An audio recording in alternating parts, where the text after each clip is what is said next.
Labvakar, cienītie Radio Merkurs klausītāji un mīļās klausītājas. Klāt atkal otrdienas vakars un mūsu Radio Merkurs ēterā kārtējais raidījums Gaismas pils. Lai būtu mums te interesantāk un lustīgāk un būtu par ko padomāt brīžam, tad pēc šodien man ir jauki viesi. Šodien man viesi ir Irēna Saprovska, kur jūs ļoti labi pazīstat, un Aivars Andersons, viņu arī jūs pazīstat. Tādā tandēmā viņi, man liekas, ka vienu reizi tikai bijuši. Bet šodien mums ir nopietnas tēmas, un mēs šīs tēmas pamēģināsim kaut kā te risināt un tikt pie skaidrības. Kas, kā, kāpēc tā un ne citādi. Tad jau redzēsim. Vakar mani cienītie viesi. Labvakar. Labvakar, ļaudis Latvijā.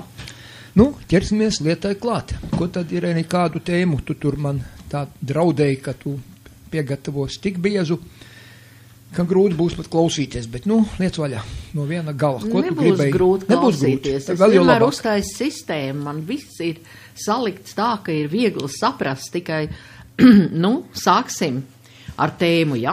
Es kā vienmēr ar kultūras tēmu. Protams, kultūra ir ļoti svarīga lieta. Jā, es gribu jums pateikt, mēs jau vairāk kā 25 gadus te runājam, ka mums ir brīva Latvija, un mēs runājam par to, kad, es varu piekrist, fiziskā plānā mēs Latviju esam nodibinājuši, bet par cik mēs neesam izkārtojuši garīgo plānu, tad mums iet visu laiku no viena grāvja otrā.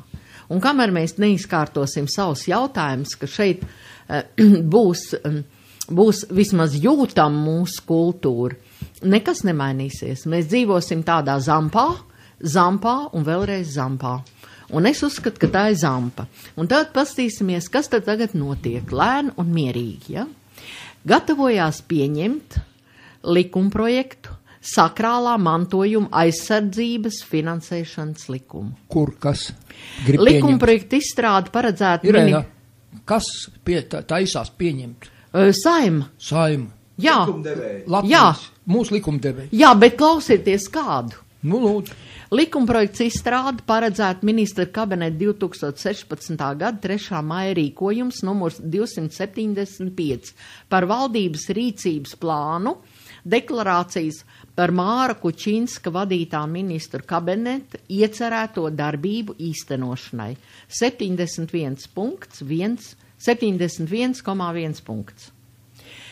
Tātad viņa aizsargās sakrālos anotācijā ir teikts, lai nodrošinātu nozīmīgākā sakrālā mantojuma saglabāšanu nākamajām paaudzēm, kas izriet no Latvijas konstitūcijas un starptautiskajām saistībām, nepieciešams radīt stabilu sakrālā mantojuma valsts finansiālā atbalsta sistēmu. Un tad lūk, likumā par valsts budžetu 2016 līdz 2018. gadam paredzēts vienreizējs finansējums sakrālā mantojuma aizsardzības pasākumiem 2018. gadā 1 miljons eiro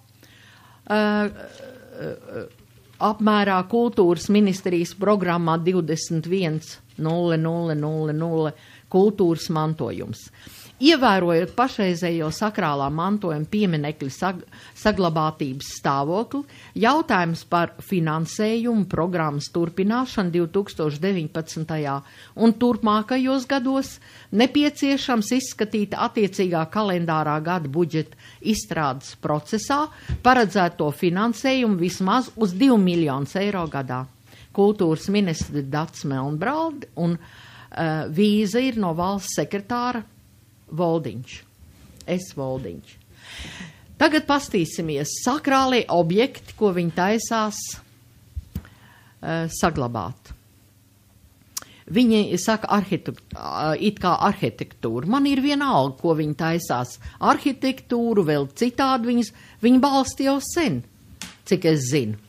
Bet tagad viņi saglabās Latvijas evaņģēliska luteriskā baznīca 173. Tas ir pirmā vietā. Jā.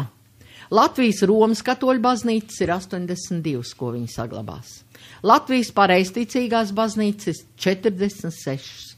uzņemās valsts saglabāt par nodokļu maksātāju naudu, ja? Irēni, cik es klausījos tu Rīgas radio, ar tās runas ir brīžam garas un pa daudz garas.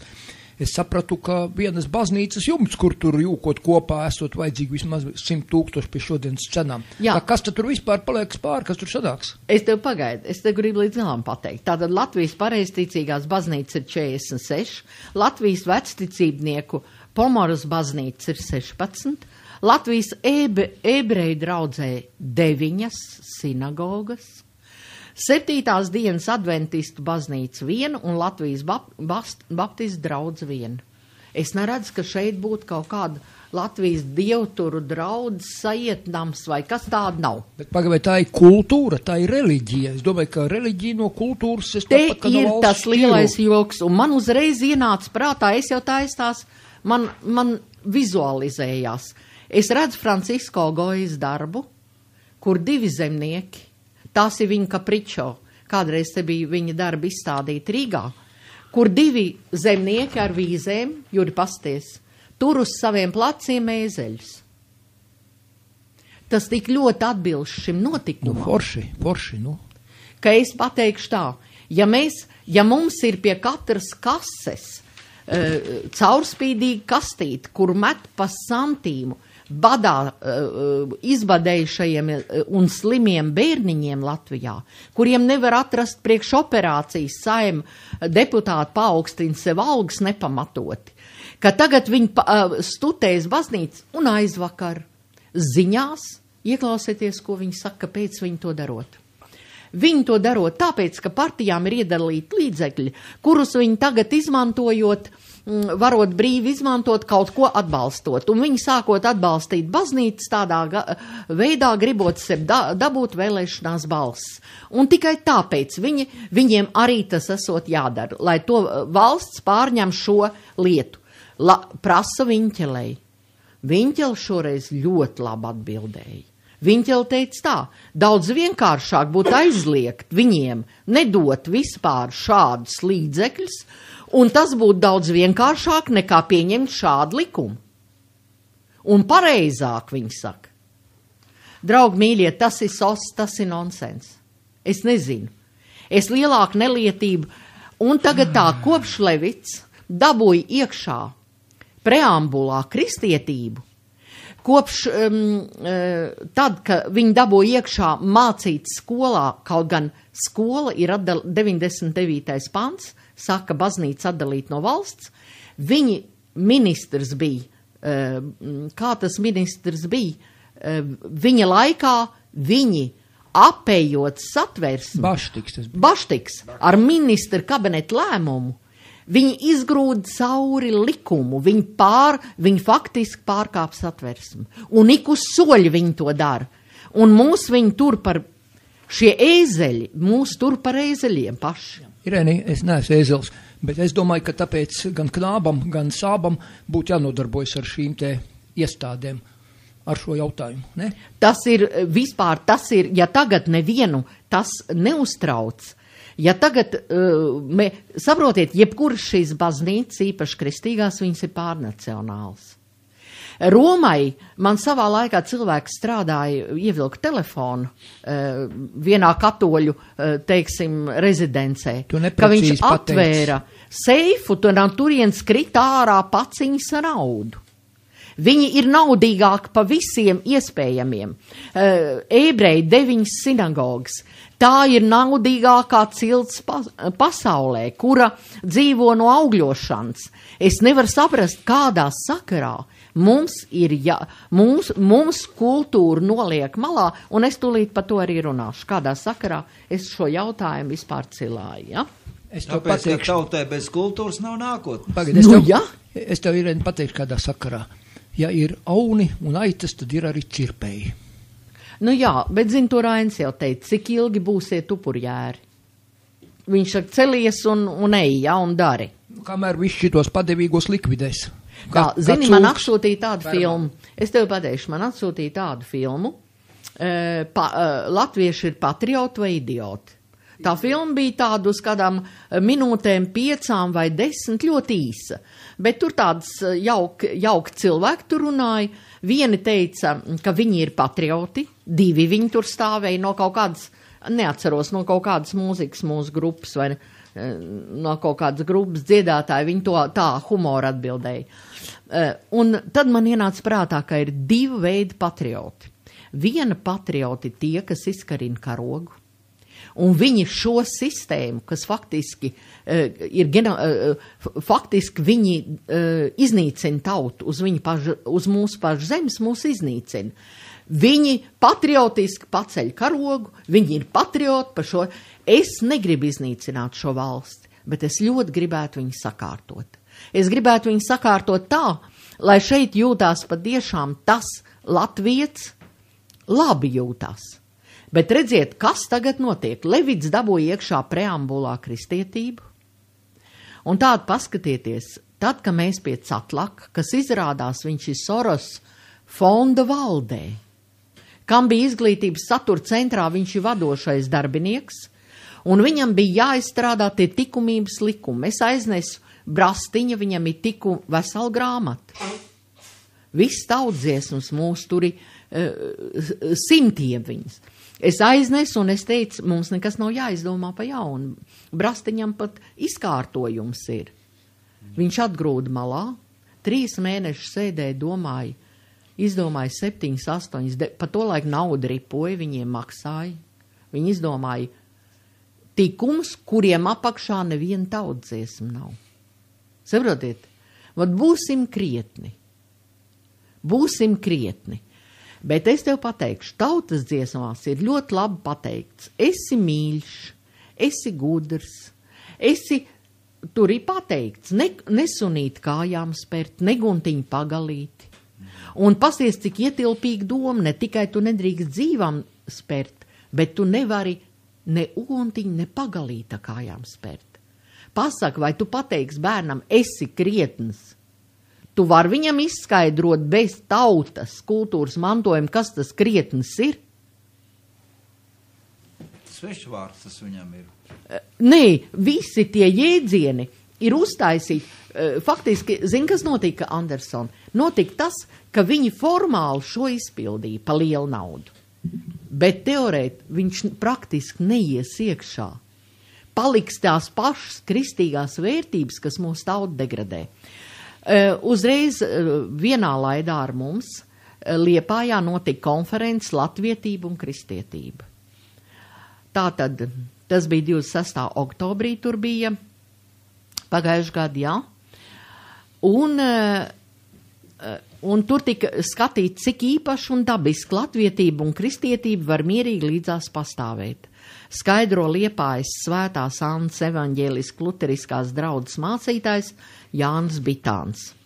Jau 4 gadus Liepājas domas reliģisko lietu komisija un Liepājas mācītāji organizē konferences, kur tēmas ir rosinājuši pilsētas pedagogi, tāpēc uz konferenci īpaši tiek aicināti visi šīs tematikas interesanti, skolotāji, kultūras darbinieki, tautisko tradīciju kopēji un baznīcēni. Konferences un lektoru priekšlasījums papildinās suitu sievu liturģiskie dziedājumi. Jā. Konferencē uzstāsies Latvijas Universitātes profesors mākslas doktors Valdis Muktu Pāvels un savā priekšlasījumā runās par kristietības un vietējās kultūras attiecībām no dažādiem skatu punktiem. Savukārt Latvijas Kristīgās akadēmijas rektore, pedagoģijas profesora Skaidrīta Gūtmane runās par to, ka kristietība var sadzīvot ar folkloru, bet tā nevar sadzīvot ar neopagānismu tendencēm. Draugi mīļie, viņi vēl tagad karo ar mums. Viņi te ir iekarojuši tādas pozīcijas. Viņi jau grib panākt, lai tās baznīcas viņiem zem pieder, tagad mierkaps. Viņi neatdos tāpat labprātīgi. Oi, ņemiet, mums taču ir tik daudz. Nē, viņi saka, pērciet no mums. Mēs no viņiem atpirksim mierkaps, bet viņu baznīcas mēs labosim un studēsim šos sava laika okupantus ar savu tiešām tā kā gojiski tai darbā. kur zemnieks uz pleciem nes tos ēzeļus. Es neesam mieru. Tātad es pateicu jums šo jautājumu, izskatīju. Man te pat dzejas darbs ir paņemts līdzi. Gojam ir vēl viens darbs, ka es runāju par lineāro laiku un ciklisko laiku. Tad es teicu, ka Saturns līdz Saturnam. Saturns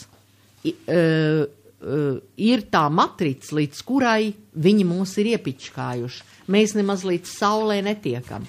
Un tagad ir jautājums, vai Goja tiešām bija vājprātīgs, jeb šī pasauli vājprātīga.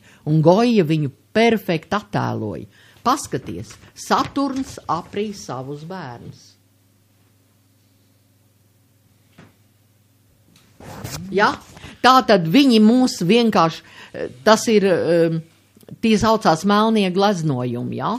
Tā ir Gojas noslēpumainākā darba sērija un par tās nozīmi mākslas zinātnieki spekulē arī mūsdienās. Neko nespekulē. Jūs ziniet, kas ir Saturns? Tas ir tur, kur Jahve sēž. Tālāk netiek. Tas ir tas līmenis, līdz kuram viņi mūs ir iepogājuši šajā matricā. Tā ir psihiskā matrica. Un mēs nemaz līdz būdam saules sistēmā, līdz saulē mēs tiekam tikai tad, ja mēs dzīvojam savas kultūras ritmos. Tad mēs tiekam līdz saulē, jo saules simbols ir laima. Mūsu laima. Bet tagad mēs esam līdz Saturnam, un viņš aprīja savus bērnus. Un tā. Un ja tas bērns ir, ja viņš ir idiots, ja viņš ir patriots idiots, nevis gudrs patriots, tad atvainojiet visu tautu aprīs. Un to es jums arī gribēju šodien parādīt, kā tas notiks, ka viņi aprīs visu tautu. Es gribēju pateikt arī to, no kurien savu kājas visai šitai lietai. Kājas pavisam vienkārši visai šitai lietai aug. Es jau ātrāk, ka nācu, es jums jau teicu šo jautājumu. No Satversmes 98. gadā izņēma pantu 41. kas teica, ka jāciena latviešu tautu un kultūru. Mēs tagad, kad bija konferences Jūrmalā, Steinsvalds, un konferences Jūrmalā bija pagājuši, tas ir šajā gadā, pagājuši gadu, 3.12. Mēs pieņēmām rezolūcijas un aizsūtījām attiecīgi uz dažādām instancēm. Kas notika? Sakarā ar to, ka mēs prasām, lai saules kalendāra 8 svinamie laiki būtu ietverti nemateriālā kultūras mantojumā, viņi atbildēja, ka top likums un jūs tūlīt pat viņu varēsiet sniegt iekšā. Labi, bet uz šo par, to, ko es tikko runāju, ja, par 41. pantu neatbildēja neviena instance. Ne kultūras ministrija, ne UNESCO, ne saima, ne kancelēja. Vispār it kā nebūtu nemaz pieminēts. Es atveru tagad saimas visas tās arhīvus un skatos. Esot izņēmuši šos likumus, ko savā laikā bija radījusi augstākā padome. Bet tur ir galvenais daudz punkti. Normāli cilvēks no malas nevar atrast to informāciju. Ne visus izņēmuši, dažus atstājuši. Ja ir atstājuši dažus, tad kāpēc ir izņēmuši, ka kultūru mūsējo nevajag cienīt? Ja jūs atceraties, pēc tam dedzināja balto grāmatu, kā viņam uzvārds bija tas bļāvējs? Ļeģājevs. Jā. Un sākās, un Taivāns teica, ka būtu labi, ja Dainis Kaps, tas ir no Latvijas universitātes, viņš austrumu lietas studē, būtu labi, ja Dainis Kaps būtu izkritis pa logu. Jūs varat iedomāties, sākās uzbrukums mūsu kultūrai. Un kas uzbruk? Levīts dabūja iekšā preambulā kristietību, tagad oficiāli viņi paziņo, ka viņi nevar sadzīvot ar neopagāniem.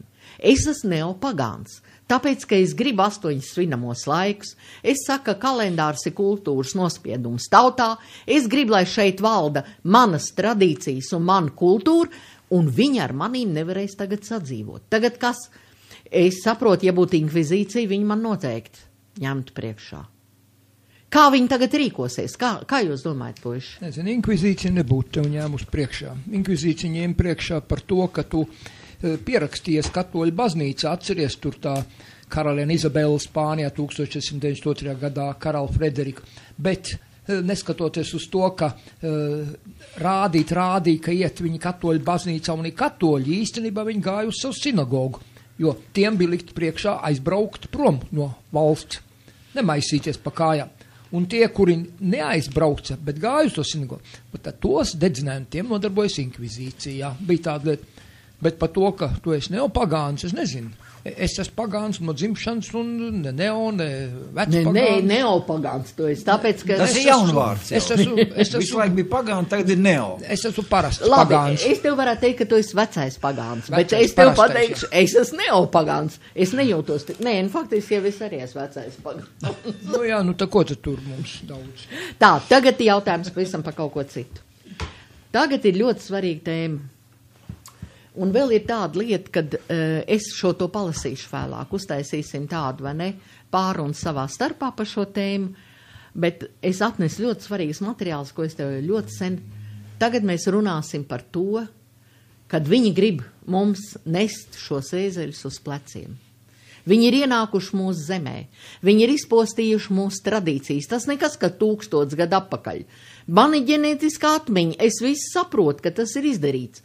Bet tagad viņi mums būs skolā iefiltrējušies, štempelēs smadzenes bērniem, tie paši pedofīli katoļi. Viņiem tāda plaša pieeja bērnu auditorijai ir. Un saprotiet, bet dzīves ziņas skolā nemāc. Nemāc tādā apjomā, lai viņi būtu sistēma. Atsevišķi paņem vienu tautsdziesmu, tur viņi to, šur tur man pa jumjiem, šur tur viņi, es skatījos bērni, šitie gudrs vēl gudrāks, viņiem prasa, kas tagad būs pa latviskiem svētkiem. Māras, nē, jumis, viņš saka, nē, miķeļi, mums miķeļi vispār nav, kā jūs ziniet, jumji ir, ja? Tas bērns ir, viņš nezin, bet tur, kur viņš šur tur saka, Jēzus tūlīt būs, tagad lieldienas būs, tad, kad lieldienas sen ir garām, tad, kad ir ebreja lieldienas. Tās nav lieldienas, tā ir pasha. Pasha, jā. Vajag saukt lietas īstos vārdos un skaidri. Jā, man tu zini, te tāda viens žurnāls no manis ņēma interviju, un tad, kad es lietas tur sasaucu īstos vārdos, viņi izkastrēja mans īstos vārdus un ielika tikai bildi pa manīm un tādu aprakstu. Es viņiem saku, bet man to nevajadzēja, man vajadzēja īstos vārdus. Viņi saka, kāpēc tev tik zem pašapziņa? Kāpēc tu negribi, ka taura pa tevīm rakst? Es saku, man tieši augsti ir. Man nevajag, ka pa manīm rakst, bet lai rakst tos svarīgos vārdus. Jā. Redz, kā viņi to saprot. Tāpēc, ka visi, zini, Buda teica, nevajag gribēt. Zini, ko visiem gribās? Man ieliks tagad, un man par rādio pasauc runu, un man tur, vai ne? Un es esmu akadēmiski izglītots, un man visur sauc. Irēnī, šī īpatnība pieder visiem tiem, kuriem ir mazvērtības kompleks, ar psihi nav kārtībā. Tas vienīgais, uzģērbt kādu spožu kleitu, kaut kādus tur pakariņus piekarināt klāt, pie degunā riņķi iebāst, adatas izvērt cauri vaigiem. Tetovējums sataisīt priekšā pakaļā. Jā, uztaisīt seksti tā kā gailim un ākstam, tu saprot jau. Lai pievērš uzmanību griba ekshibicionisti.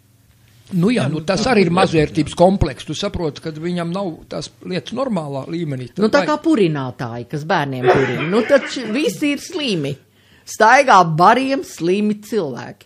Un tāpēc saka patrioti idioti vai patriots, tiešām patriots vārdu pilnā nozīmē. Es viennozīmīgi vairs to vārdu nekad nevarēšu lietot. Es esmu sapratusi. Jā, gaismas pilns raidījumos mums par šīm lietām jārunā, jo tāpēc, ka zinātnieki un pētnieki šobrīd ir noskaidrojuši, ka civilizācija deģenerējās un jau diezgan lielā pakāpē deģenerējusies. Pat saucamās Eiropas kultūras, kā viņi paši atzīst, iet uz sabrukumu. Eiropas kultūra vērtības iet uz sabrukumu. Tad ko tad mēs skriesim? Tad jāpaliek pie savu. Jāatjauno savus kultūras līmenis, savus zināšanas par latviešu kultūras seno, 1000-gadīgo, jāatjauno, jārunā. Cik Mums tik vajag iespējams? Brexit taisīt, tāpat kā Anglijai, un tam mēs varēsim izdarīt. Es jums vēl izdarīsim tā, man ļoti svarīga informācija. Un par šito, ko tu tagad teici, man ir masona vēstule no Francijas, ko viņš dod latviešiem atsūtīja. Ja? Un viņi ir ļoti svarīga. Jā. Ļoti. Labi, Irēni. Brexits mums neiznāks, mums vajadzētu iznākt lateksitam.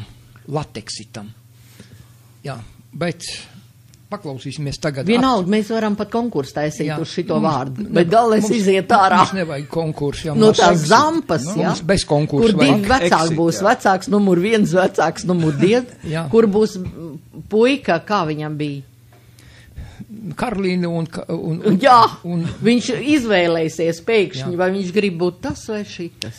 mēs Radio Merkurs ēterā, Irēna Saprovska šeit, jaukas, interesantas lietas par to, kā mēs stiepjam to ēzeli uz sava kakla, aplikuši kājiņas riņķī un salīkuši un priecājamies, ka mums ir ko nest, vai ne? Nodokļu nastu, te ir parādīta tā nodokļu nasta, viss smagums ir uzlikts tautai uz pleciem, un viņiem nāk tā Eiropas nauda, viņi dala tur kā grib, viņi vispār ņemās kā traki, un vēl klausies, vēl mums tāda baznīca vajadzēs uzturēt. Eiropas nauda, manā uztverē ir laupītāja nauda. Jā. Netīra nauda. Eiropa vispār ir laupītāji. Nu, tur jau tā lieta. Kā tad viņi būvējās? Jā. Spāņi, Portugāļi, kur viņi veda kuģiem pāri no Tā nav pelnīta no nauda, indiāņiem? tā ir laupītāja nauda. Vēl tagad kuģi guļ okeāna dibenā. Jā. Man liekas, ka mūsu valdība pat labāk spriedelēt, zin pa ko, vai to ēzeli, ko mums jāstiepj. Vajag barot pirms mēs viņu sākam stiept, vai nevajag barot. Vai vajag mazlietiņ tur to kādu puskilogramu vieglāku viņu, vai nevajag. Bet to ēzeli jāstiep būs kā tā, vai ne, vai ēduši vai neēduši. Ja? Jā, es tomēr domāju, ka kaut kādas izmaiņas būs šai pasaulē. Tagad es gribu pateikt jums vienu interesantu lietu. Jā, tagad ir radīts nemateriālā kultūras likums, iznāca nākošā dienā jau pēc tam, ka man bija tā konference. Un es tagad ķeros klāt tam likumam. Pirms tam bija nemateriālā kultūras mantojuma saglabāšanas, bija UNESCO konvencija. Ja? Tur, ka lasīja, tad visā mūsu kultūra iet apakšā dziedādam. Viņi iet dziedādam, bet ir pateikts, ka katra valsts izstrādās pati savu likumu un pieņems, ko darīt, ko nedarīt. Ir izstrādājuši. Bet ziniet to, kad skrēja to īsto distanci, un tad likto šķēršļos bija jāpārlec pāri, kurš pārlec, kurš nepārlec. Sportā. Atceraties, puiši, ja? Tad, ko es redzu ar to likumu? Tagad mēs aizējām uz Latvijas Nacionālo centru, mums tagad viņi skaidros. Redz, kur ir skaidrojums. Nemateriālā kultūras mantojuma likums, jēdzieni, nozīmes, iedzīvināšana lietojumā. Viss notiek sanākuši no Latvijas, visi interesanti, folkloristi un viss. Un kas man pārsteidz? Neviens pēc visa šitā, ko demonstrēja, neprotestēja. Visi tik ļoti mīl tos, ko viņi stiepj uz saviem kamiem, jeb tos, kas viņiem patiesībā skābekli piegriež, ka man tas atgādina to mazohismu, kur viena izģērbusies dāmā pletni daudz to veci, ja, un viņš saka, cik man ir labi, Tagad skatāmies, varam vaļā un skatāmies, kopiena, vairs nekur nav minēta tauta. Jā, vēl mazāk latviešu. Nav! Ja Satversmē teica, ka latviešu tauti pamattautu un piekabinājuši lībiešus klāt, tad šeit vairs tauta neparādās. Un es jums parādīšu, kas ir cēlonis. Eiropas direktīva jāievēro. Hermans un Rompējs pateica skaidri un gaiši. Aizmirstiet tādu jēdzienu tautība. Jūs esat eiropieši un viss. Jā. Kā tu nesaproti? Tagad klausies kopiena. Nemateriālā kultūras mantojuma likuma izpratnē. Kopiena, personu grupa. Skaties. Jā. Šā likuma izpratnē atsevišķos gadījumus arī privātpersonu iekaust ciet, kam raksturīga kopīgas identitātes izjūta un ko vieno nemateriālais kultūras mantojums un kopīga ieinteresētība to saglabāt un nodot nākamām paudzēm. Tagad klausies. tas, par ko man saules gadskārts 8 svinamie laiki, tas ir viss faktiski latviešu tautas. Bet man tagad kā kopienai, es esmu nodibinājums Mārsloks, man vēl pievienosies folkloras kops Silavot, vēl pievienosies vēl kādu, tur ir, kas grib pievienot. Visas viņas ir nosauktas pa kopām. Klausies, lesbiešu un pederastu kopiena arī ir. Viņi man nepiebiedrosies, viņiem patīk Eiropas vērtības. Viņiem būs atsevišķi. Viņiem sava kopiena. Jā, viņi savas vērtības arī aiznesīs, lai ietver nemateriālā kultūra.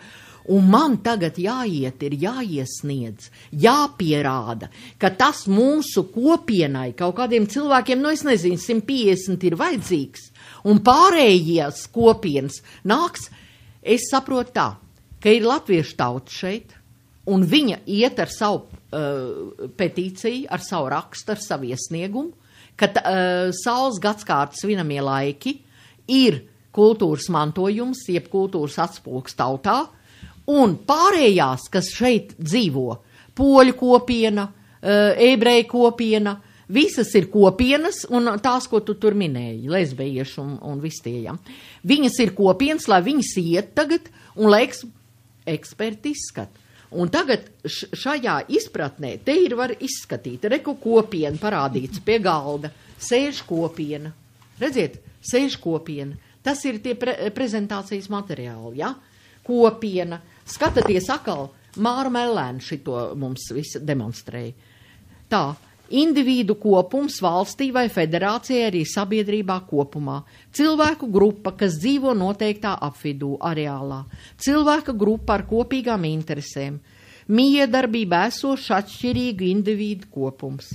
Persona vai nācija grupa ar kopīgu vēsturu, kopīgām ekonomiskām, politiskām vai sociālām interesēm. Skatāmies tālāk. Amatjēdziens ir skaldi un valdi. Jā, kopiena kā vērtība. Konstruktīva, aktīva, kultūras tradīcijām bagāta kopiena ir viens no nozīmīgākajiem sabiedrības stabilitātes, drošības un labklājības, kā arī kultūras identitātes saglabāšanas faktors.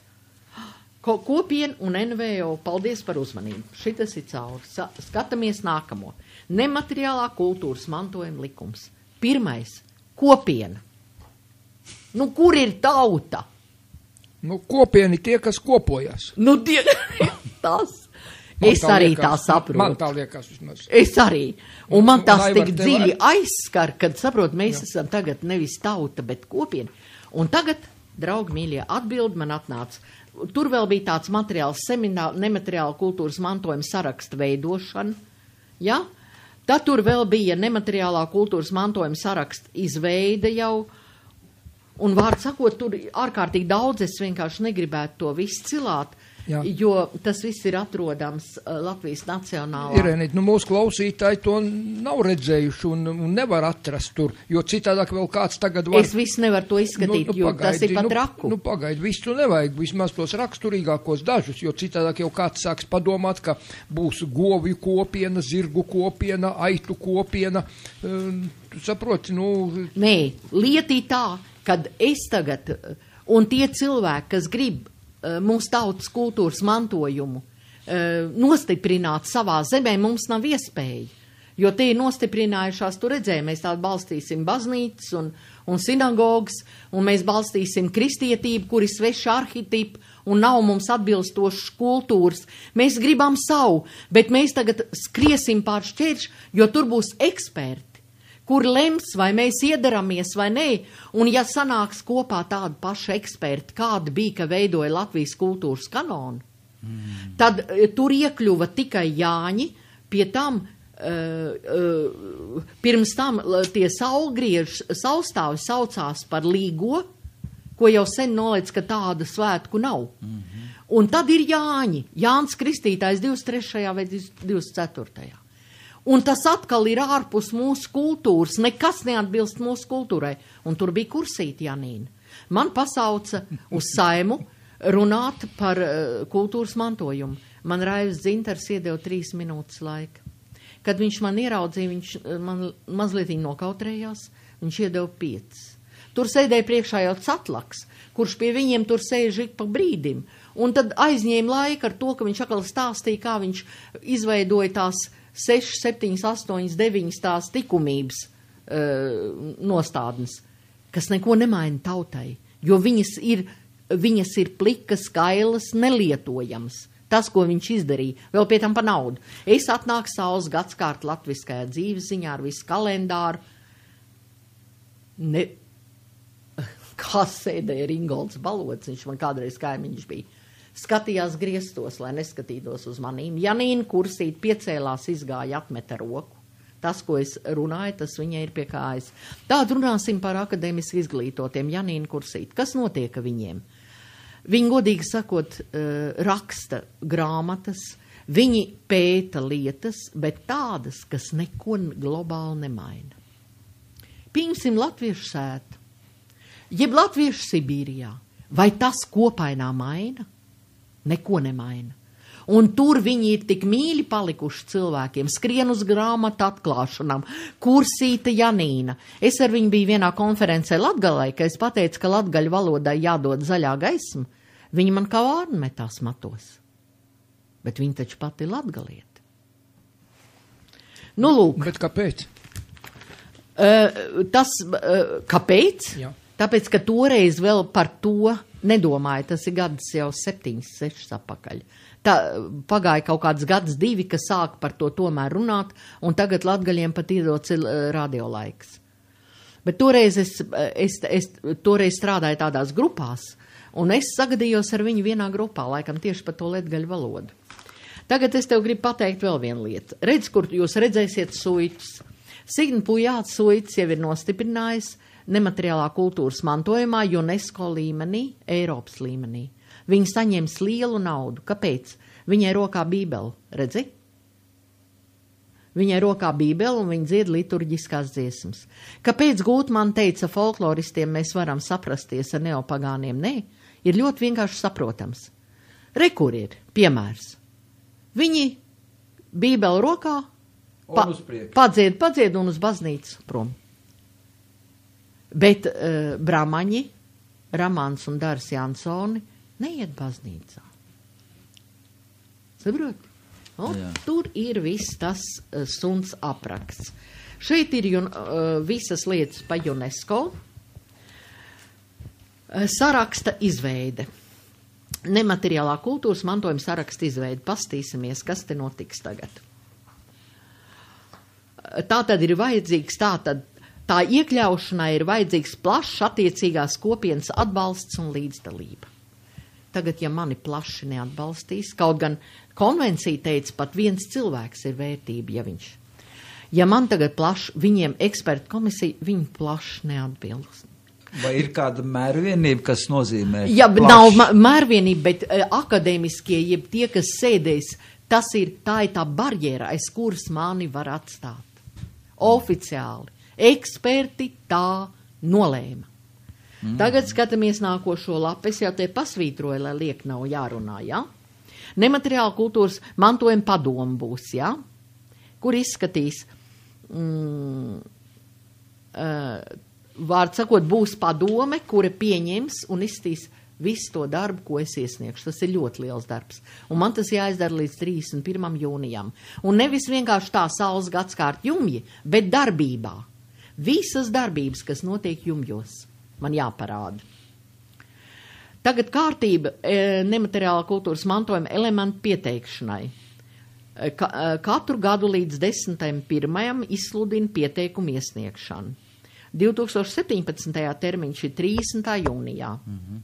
4 mēnešu laikā izskat pieteikumu, mēnešu laikā pēc lēmuma pieņemšanas tiek sniegta atbildi iesniedzējam. Bet visu to lasot, man visu laiku iekšā neliek mieru doma, kāpēc man savā zemē, manu kultūru ir jāpiesaka, ka viņa bija jāietver bez nekāda pieteikuma un no pārējiem, kas šeit ir ienākuši, kas šeit ir mītnes zevi ieguvuši, no tiem viņiem ir jāpieņem pieteikumi, bet ne no manis. Saprot, Juri, kāds absurds. Tas ir tā, kā zini, lai es ieiet savā mājā, man jāieiet pie kaimiņa bez mans un jāpalūdz atļauju. Bet vai zini, kur tu dzīvo? Tu dzīvo Greizo Spoguļu Karaļvalstī. Un tur tas tā ir dabīgi, jo tu saproti, jo otrādi ir jābūt. Nepavēl, saka, ja viņi saka tev darīt tā, tad tu zini, ka tev jādara otrādi. Pretēji, jā. Elementa nosaukums, tas, ko es iesniegšu. Jāatspoguļojas nosaukumā, ir darbība, tur ir pateikts. Tam jābūt definējumam literārā valoda, darbi ir ļoti daudz, jo atkal tā būs barjera. Atradīs, ka nav literārā valodā, ja viena gramatisks kļūda man var atsviest atpakaļ.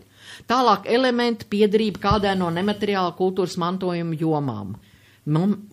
Pie visām mēs piederam, bet mums ir jāiet. Pasties, mutvārdu tradīcijas un izpausmes, tas mums ir. Ieskaitot valodu kā nemateriāla kultūras mantojumu, tas mums ir. Spēles un mākslas, tas mums ir. Paražas rituāls svētki ir saules gadskārta ritā. Zināšanas un paražas, kas saistās ar dabu un visumu, pilnas dainas ir. Tradicionālās amatniecības prasmes, kur neliecies, tur viņas ir. Cita joma. Pieteikumā iespējams atzīmēt vienu vai vairākas jomas. Es viss varu atzīmēt. Tālāk kopiena. Ar nemateriālā kultūras mantojuma elementu saistītās kopienas, grupas un indivīdi, kurus raksturo kopīgi identitātes izjūta, vieno nemateriālais kultūras mantojums un vēlme to saglabāt un nodot nākamajām paudzēm. Nodefinēts. Es negribu vairāk runāt. Es gribu jums pateikt pavisam citu lietu. Juri. Par visu lems ekspertu un komisijas. Jā, kur ir Dace Bulle, mūsdienu folkloristika paradigmas maiņa. Tad, kad tika sastādīta Latvijas kultūras kanons, viņi rakstīja pa dainām. Labu uzrakstīja. Es nopirku grāmatu. Jo, redziet, mūsdienu folkloristika paradigmas maiņa, kā nāk jauna valdība, tā vēsture tiek pārrakstīta. Kā nāk jauni ēzeļi, tā paradigmu maina. Kāpēc mēs izdzīvojām 1000 gadu vācu jūgā? Jo viņi mūsu dziesmas uzskatīja pa blēņdziesmām. Tagad viņām sāks pieķerties akadēmiski izglītotie. Un viņi, es sāku lasīt, skaidros katrs no savas šaurās pierītes. Tās paradigmas neapspriedīs ne Dārs Jansons, ne Ramants, ne tādi cilvēki kā es, kas ir iebraukuši ar sirdi un dvēseli, jeb tādi, kas visu mūžu dzīvojuši tajā. Bet kaut kādi zinātnieki, akadēmiski izglītotie, kuriem šī sistēma maksās par to, ka viņi šo domu kropļos. Es atveru Dace Bulle, man ir pret viņu uzticību, un viņi daudzas labas lietas te raksta, ka es izlasīšu, te es pateikšu. Bet te ir ļoti interesanti, te ir vairāk pieminēt, ziniet kas, te es nonāku, ka te ir tieši iekšā. Daudz esat dzirdējuši, ka izglītībā vajag būt radošumam.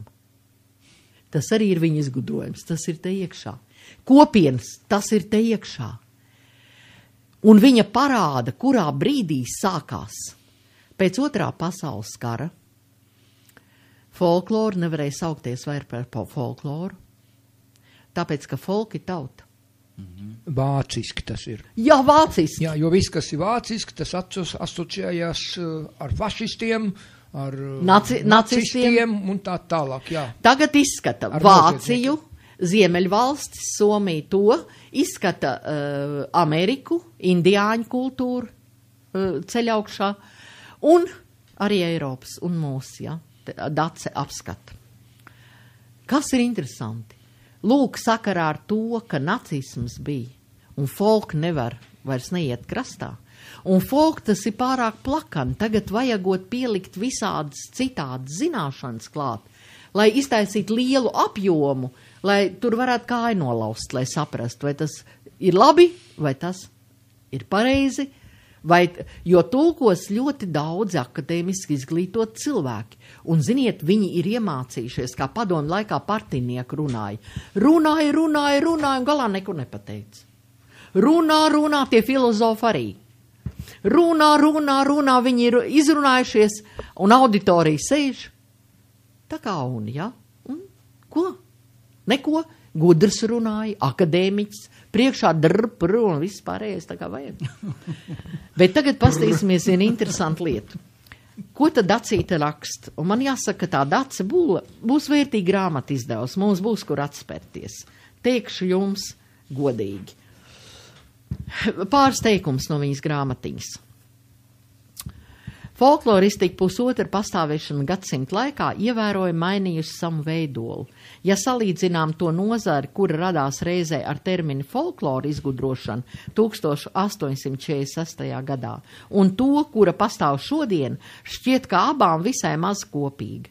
Šādā griezumā nozars attīstību var attēlot kā virzību no cita pēdiņās pētniecības 19. 20. gadsimtā uz cita pēdiņās noārdīšanu un citas pieejas meklējumiem 20. gadsimta 60. gados. Tā, kad noārdīšana sākās 60. 70. gados. Kas sāk noārdīšanu? Šķiram tālāk. Te viens Ābrahams bija minēts. 60. 70. gados, jā? Tā bija interese par kultūru, kas gan pastāv mūsu laikā, bet nepieder tam. Ja kultūras zudības fenomenam tika dots vārds folklora, zudības fenomenam, viņi negrib, un viņi raksta zudības fenomens. Nu, zūd. Bet kā viņi nezudīs, ja manā gadskārt es atvēru mūsu kalendāru svinamos laikus, tur nekas neatiecās uz mūsu kultūru. Tikai bēdas.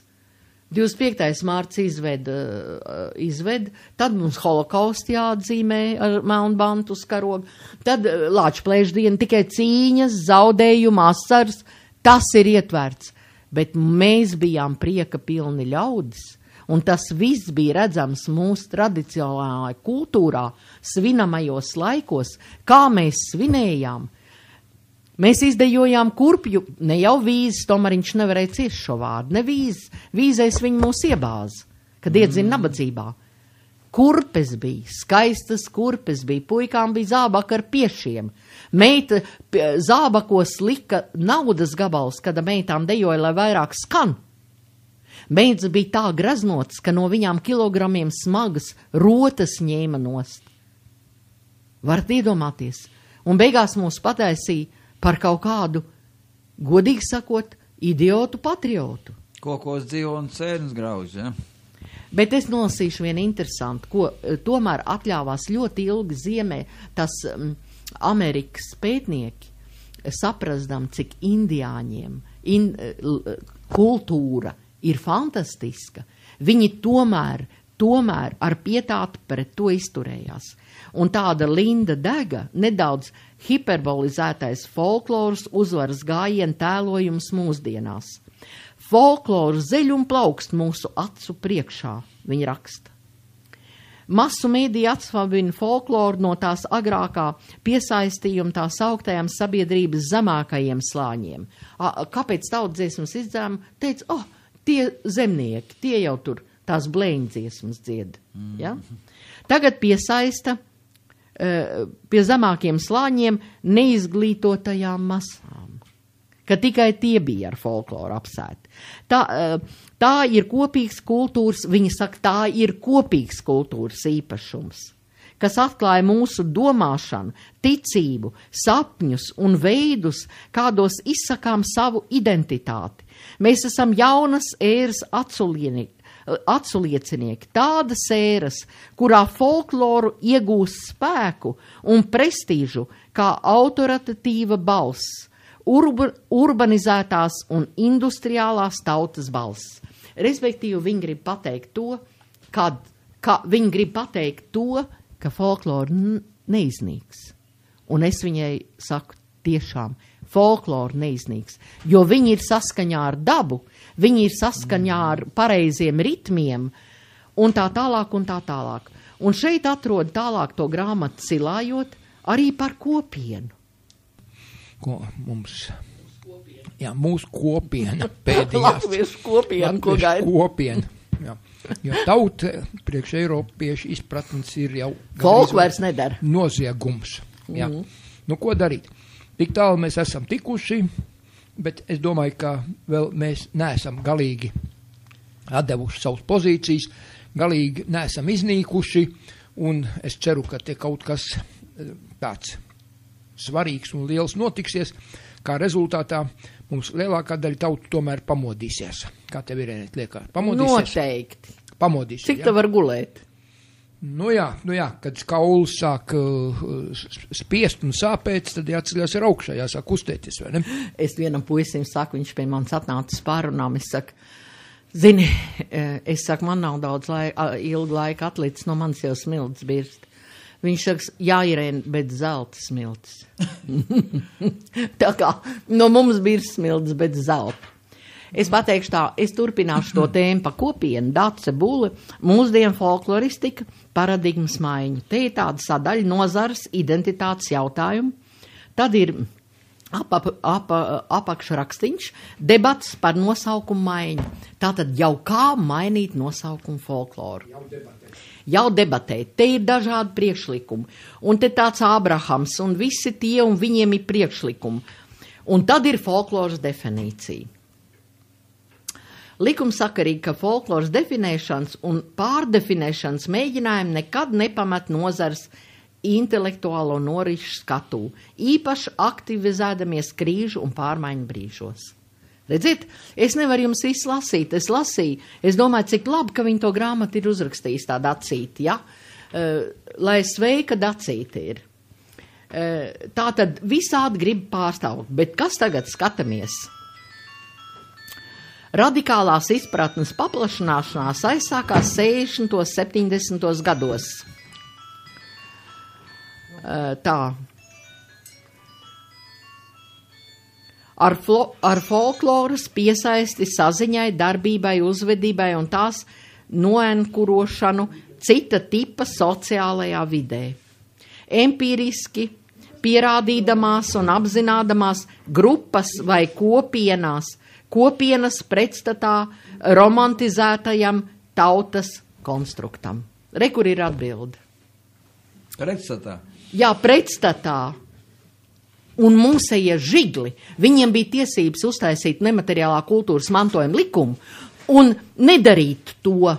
Viņi varēja nedarīt, acīm redzot, tas spiediens no augšas ir tik liels.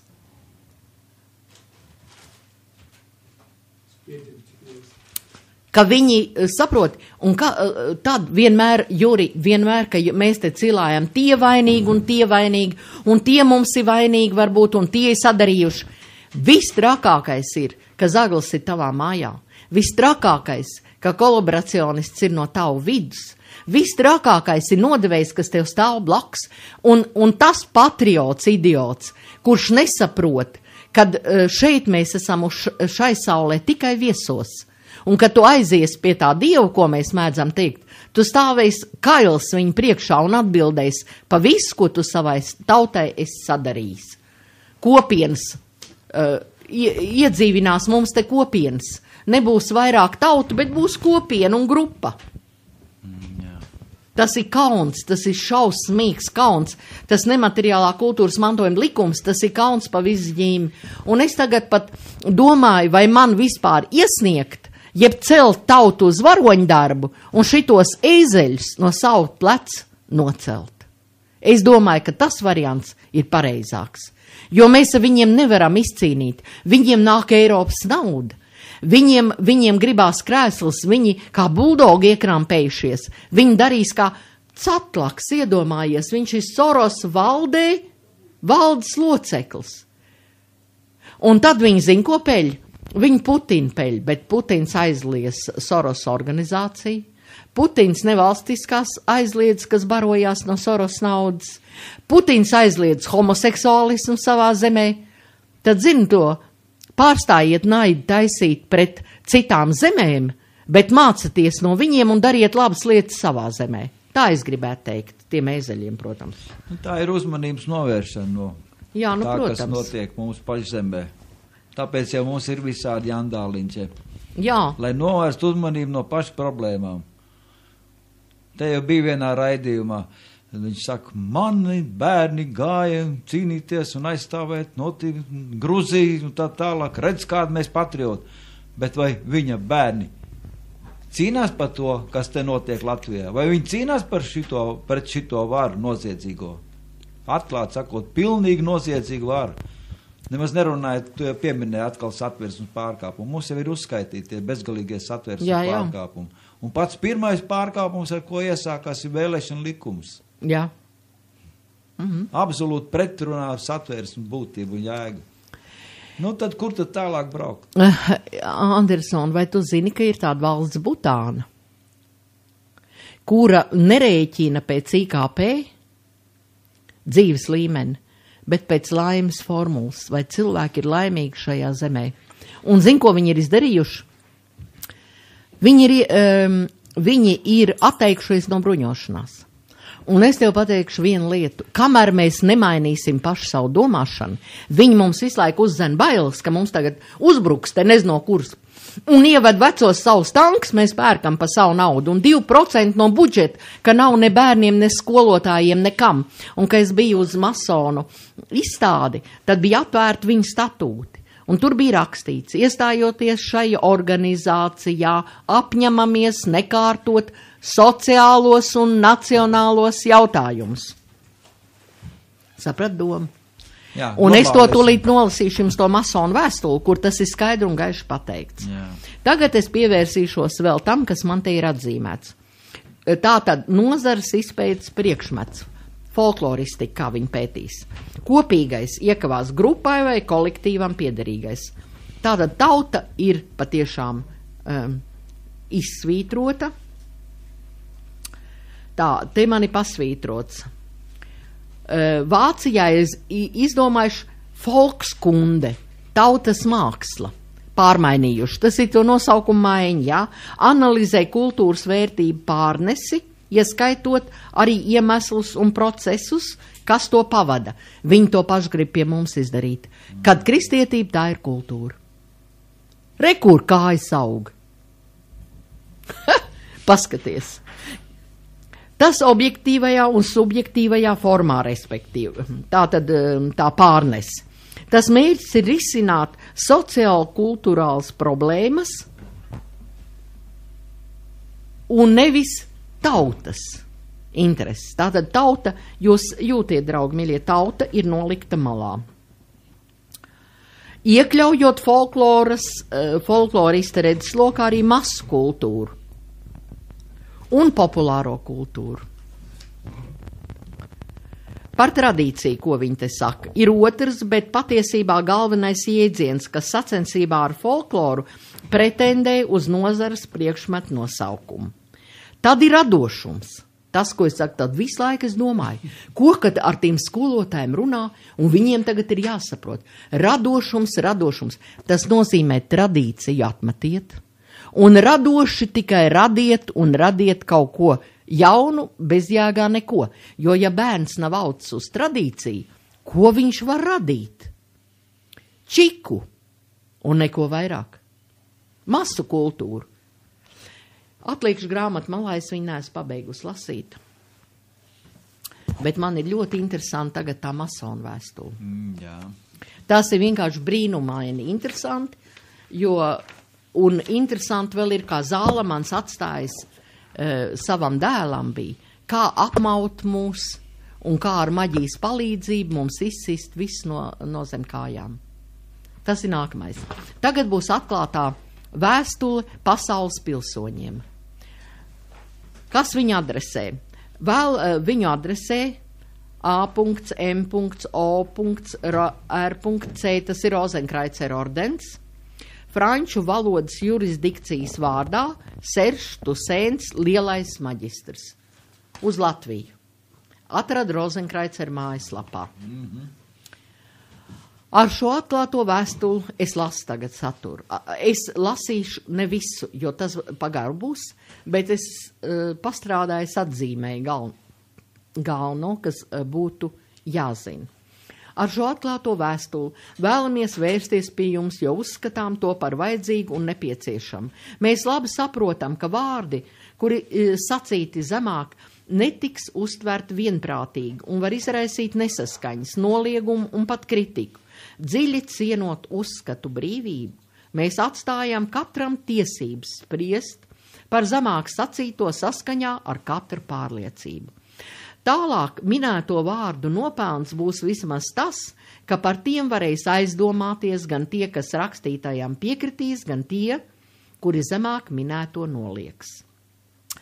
Tieši izsakoties mūs pārņem izjūta, ka cilvēks atrodas kolektīvā neprāta varā. Viņi ļoti gudri runā. Tikai tas, ko viņi vēlāk ieteiks, mats sacelsies stāvus. Jā, un ka tā ir pazaudējusi visus orientierus. Redz, kā viņi zina malačko, ko sadarījuši gadsimtos. Tātad nožēlojamas, glupas, vulgāras un bezkaunīgas pārraides pulcē rekordlielas auditorijas. Neveselīgi zinkāri sasniedz augstāko pakāpi. Cilvēkiem liek domāt, ka dzīves jēga ir bagātība un slava, ja iespējams ātri un bez piepūles sasniedzama.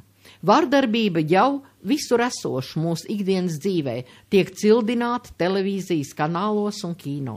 Masu mēdī uzskata par savu pienākumu uzsvērt visu tumšāko, kas cilvēku dabā atrodams. Par zvaigznēm vai māksliniekiem tiek dēvēts personas, kuru galvenā vērtība ir tikai tas, ka viņi šobrīd ir modei vai patīk pseido elitei. Jaunības kults kļūst postošs, tiek jaukts jēdziens humors un apsmiešana. Personības kults var būt salīdzināms tikai ar ķermeņa kultu. Rupjības tiek augstu vērtētas, bet kultūra šaustīta. Bezkaunība, augstprātība tiek pielīdzināts tikumiem un tā tālāk. Redz, kā viņi zina visu. Es lasīju, es domāju, man tur nav ko teikt vairāk. Lasam tālāk. Stilā. Masoni tie ir. Viņa stils tāds. Es vēlāk pateikšu, kāpēc. Jā. Finansiālā, ekonomiskā un sociālā krīze, kur piedzīvo pasauli jau dažus gadus, nebūtu nav tik neatkarīgi no tā, ko iepriekš uzskaitījām. Un būtu maldinoši to skaidrot tikai ar kļūmi izkropļotajā finansu un banku sistēmā. Tās cēlonis meklējams arī kopējās sabiedrības nekārtībā, konkrētāk valstīs, kuras tiek sauktas par attīstītām pēdiņās. Ar reklāmas palīdzību, kura bieži ir melīga, kā arī ir daudzveidīga kredītu palīdzību, cilvēki tiek maldināti patērēt par katru cenu un veidot dzīves ideālu, balstīt uz jēdzienu iegūt, zaudējot izpratni par būt. Tālāk. Tātad nauda ir iegūs elka status, kļūs par pašmērķi, jā? Daži no jums padomās, ka mūsu spriedumi ir pārāk bargi, pārāk negatīvi un pauž galēji pesimistisku skatījumu uz mūsu pasauli. Tomēr tas tā nav. Cilvēks stāvokļu novērtējums ir vienkārši realistisks. Mēs turpināsim savu izklāstu pieņemot, ka jūs minētajām piekrītat kaut vai daļēji. Turpinam.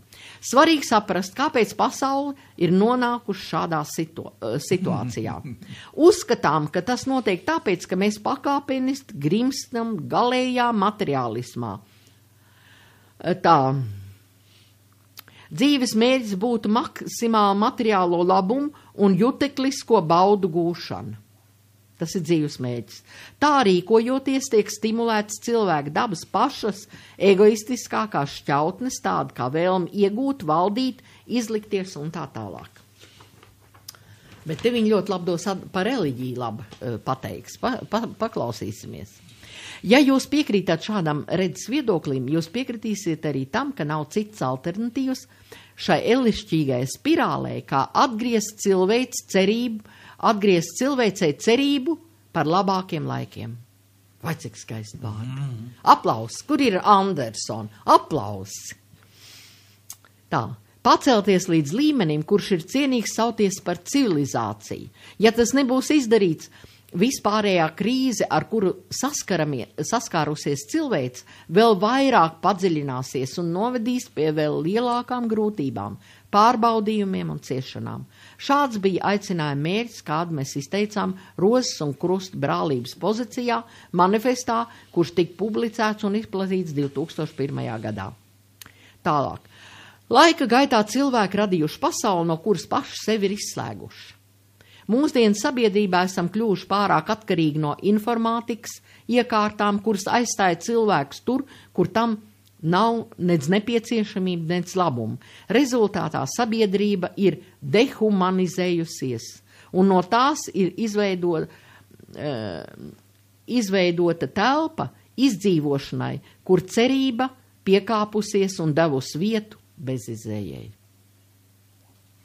Cilvēki daudzi atrodas stresā, trauksmes un depresijas stāvoklī, īsāk sakot, ir nelaimīgi.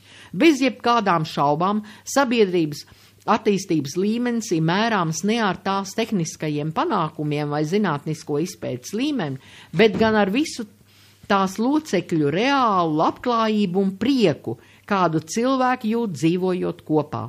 Pasaules savstarpējās saistības dēļ tāds seko galvenais. Mēs aicinām pārvarēt sevī individuālismu un nacionālismu un pieņemt Rozenkreicera cilvēka pienākumu deklarācijas 10. punktu, kurš skan: katram cilvēkam ir pienākums par savu ģimeni uzskatīt visu cilvēci un rīkoties visos apstākļos kā pasaules pilsonim, savas uzvedības un filozofijas pamatā liekot humanismu. Šeit viņi liek atteikties mums no tautības. Un tā globalizācija, tātad Rozenkreits ir tie, kas bīd šo globalizāciju.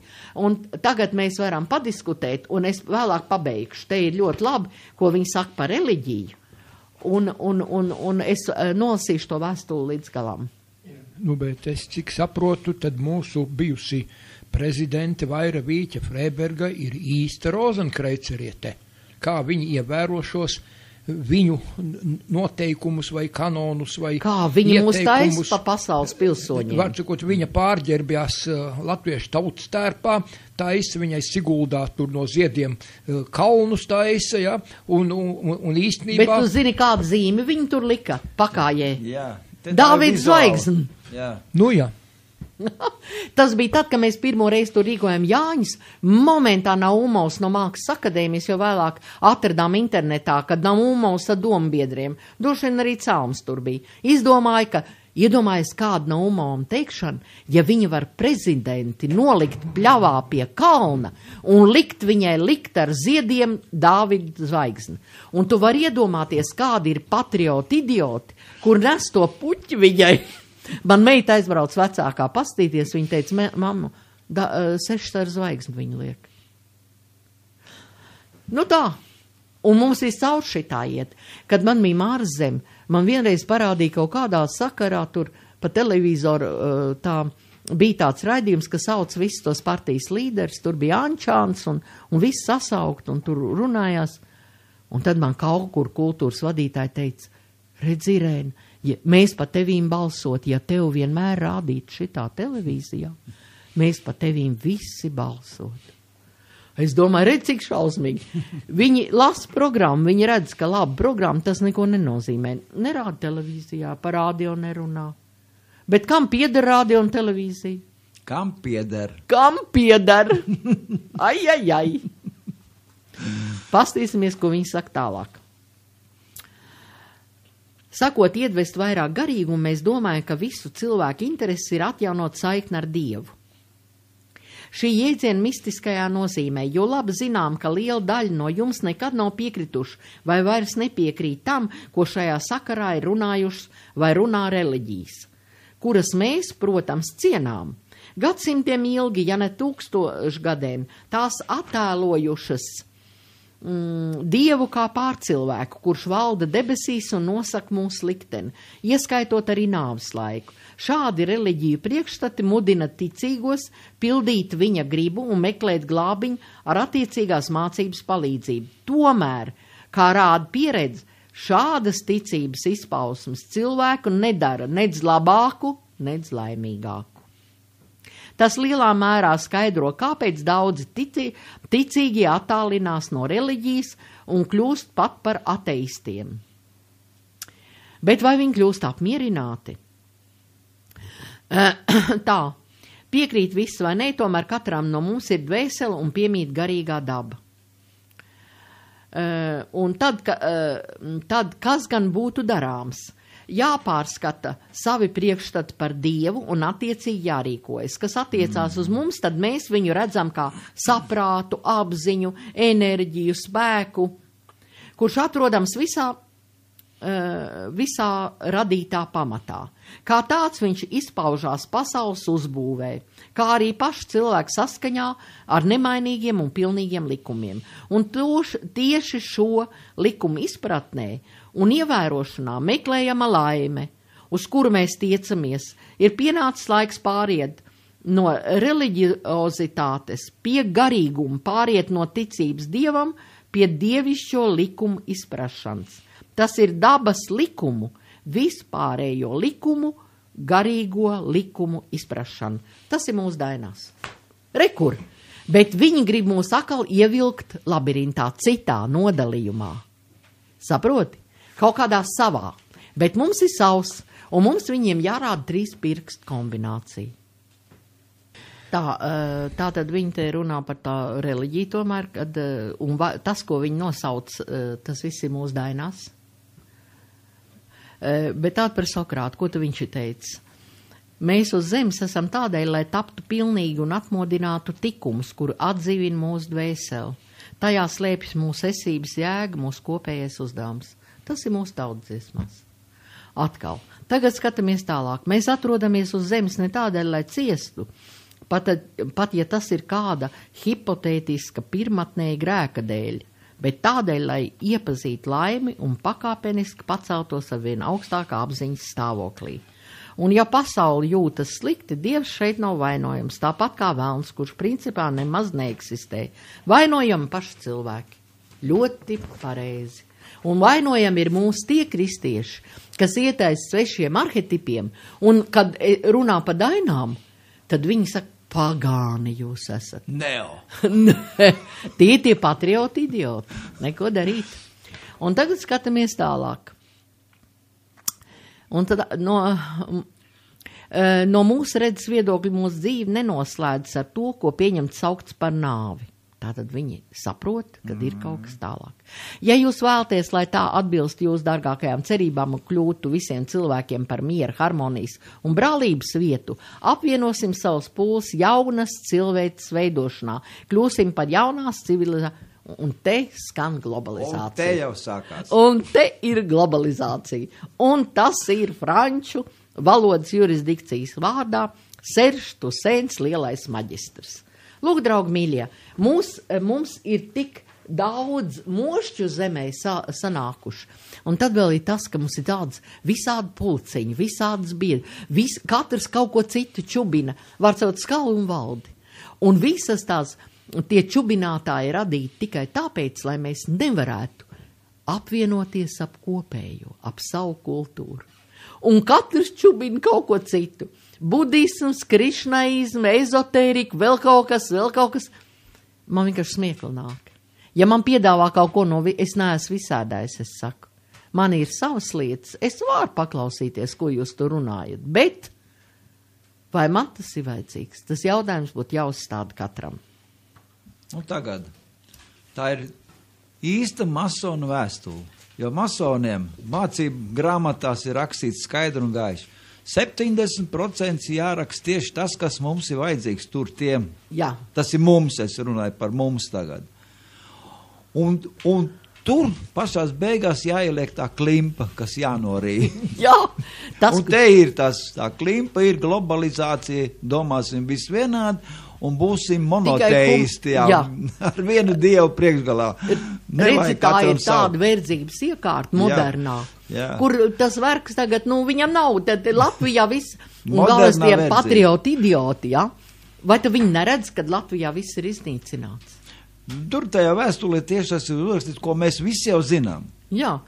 Tikai mēs vēl nenojaušam, kāpēc tas ir. Un kāpēc ar pašās beigās teikt, ka glābiņš ir globalizācijā? Jā. Un cilvēki to norīja, jo viņi jau, visi pareizi, un to pēdējo frāzi arī paņēma kā pareizo un uz priekšu globalizācijā. Kur vairs mums ir viena nelaime ielikt tautsdziesmā, tā laipojiet bērniņi, lai pietikt mūžiņam, un otrs ir visi man labi bija, ja es pat labi biju. Es pilnīgi nicīgi izturos pret šīm rindām, jo ar šīm rindām mēs esam pilnu savu zemīti pielaiduši mošķiem. Visiem labi bija. Nu, tā kā, es tev dotaļa, ja? Dotaļa. Visiem es laba būšu, ja? Nekad. Un es galvenais tiem veidantiem krieviem prasīju, ka mūs iet mīlestība. Man Roškalns saka, kas ir jūsu dievs? Mūsu dievs ir mīlestība. Es saku, zin ko? Paņem savu dievu ar viņu zobenā, kādu viņš te ienāca, un viņu mīlestību atpakaļ. Es saku, man taudzies, man tādu vārdu nav, man ir mīļums. Mīle, nesunīt kājām spērt, ne guntiņu pagalīt. Es saku, paņem to dievu projām. Un jo ātrāk, jo labāk. Bet redz, tas ēzels sēžās mums uz pleciem. Man ir ļoti interesanti materiāli. Es nevaru jums šodien viņus nepateikt. Mēs runājam par to, man savā laikā, mani draugi mākslinieki pasūtīja priekš manis Krieva avīzē reklamē Zaņaķī po Bibliju. Nekur es neatradu, no kurienes man atsūtīja pa pastu, inkognito, kas nodrukājas, kādā sakarā, vai Lietuvā, vai Latvijā, izskatījās, ka Lietuvā, un atsūtīs mums 12 stundu mācības, te ir 6, un otru grāmatu man neatsūtīja, tikai vienu, bet man ar to vienu pietika līdz, kurā vietai, kā sauc šito vietu? Līdz ūkai. Un tā mācība ir 3. klasītē, 4. Nē, lielajiem mums. Lielajiem? Ah. Jā. Un 3. klasītēm tev arī bija programma, jā, kaut kur. Tā mani viss ir, bet tas viss ir mājās. Tagad pastīsimies, kas šajā mācībā. Es tikai vienu mazu ieskatu, kad es to visu lasīju, man bija pūkas gaisā visās vietās, kur vien viņas ir. Es domāju, jāiztulko latviešu valodā, lai tas latviets beidzot, tas patriots idiots ieraug, ka viņš iet galīgi šķērsam, ka viņš patiesībā, viņš gremdē pats savu tautu. Tātad, kas šeit ir, es esmu par šajā grāmatā, 3. nodarbība lieliem burtiem rakstīt sadaļas, Dieva plāns. Un tad ir kāds plāns viņam ir, jā? Tā visaptveroša mīlestība izraisīja Jēzus Kristus augšām celšanos, jo tas nebūtu iespējams atstāt kapā cilvēku, kas tam izdarīs neko sliktu. Tas būtu netaisni atstāt viņu mirušu, un Dievs uzmodināja to, un tāpēc ar Dieva gribu kādu dienu pasauli taisnīgi pārvaldīs Jēzus Kristus. Viņa valdīšanas laikā daudzas problēmas, ar kurām cilvēks saskars šodien, tiks atrisinātas. Un tāds laiks ir nosaukts Bībelē par Dievu valstību. Tad pravietojums sadaļa lieliem burtiem. Tur bija pravietojums, ko redzēja, Nabukadnecars redzēja, Babilonas valdnieks. Bet viņš neatcerējās. Bet kas iztulkoja? Interesanti. Atbildi tiks sniegt Daniēlam, ebrejam, vienīgajam cilvēkam, kas varētu izskaidrot sapni. Un šis fakts vēlreiz uzsver, ka Dievs, kas atklāja noslēpums, pirmkārt ir Izraels, jeb Izraēļa Dievs. Tikai šādi pasaulē ir nākušas svarīgākās Dieva atklāsmes. Ko tad Nabukadnecars redzēja sapnī? Viņš redzēja Istukanu, lielo milzi. Es jums nolasīšu, ko viņš redzēja sapnī. Es nevaru visu lasīt, tas būs pa garu, jo man te vēl ir materiāli, kas ir ievērības cienīgi.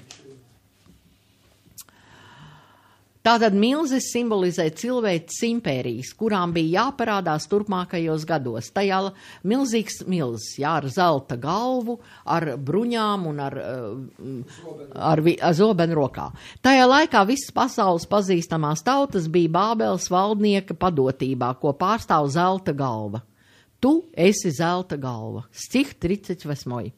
Tam seko Sudraba impērija un tad 3. un 4. 4. impērijai bija jābūt spēcīgākai kā dzelzs, bet arī tā bija lemta bojājējai. Bet kā tu redzēji dzelzi sajaukt ar staignu mālu, tas nozīmē, ka tie sajauksies caur cilvēku sēklu, bet nesaplūdīs tāpat kā dzelzs nesajauts ar māliem. Šis pravietojums vēl piepildās. Nedaudz vēstures. 4 lielas impērijas sekoja viena pēc otras. Bābeles, vispirms mēdieši un tad persi. Galu lika Aleksandrs Lielais viņiem, Grieķu impērijas dibinātājs. Tā deva vietu Romas impērijai, visspēcīgākā no 4 impērijām. Pirmkārt, Romas impērija tika sadalīta 2 daļās. Austrumu Roma valdīja no Konstantinopols un rietums tieši no Romas. Atcerieties, milzim bija 2 dzelzs kājas. Vēlāk abas kājas nespēja apturēt iziršanas procesu. Vēl te viņi tagad organizē, ka caur sēklu mēs sajauksimies. Bet tālāk viņi saka, mēģinās viņus arī iejaukt tajā, pievienot Izraēlu Eiropas Savienībai.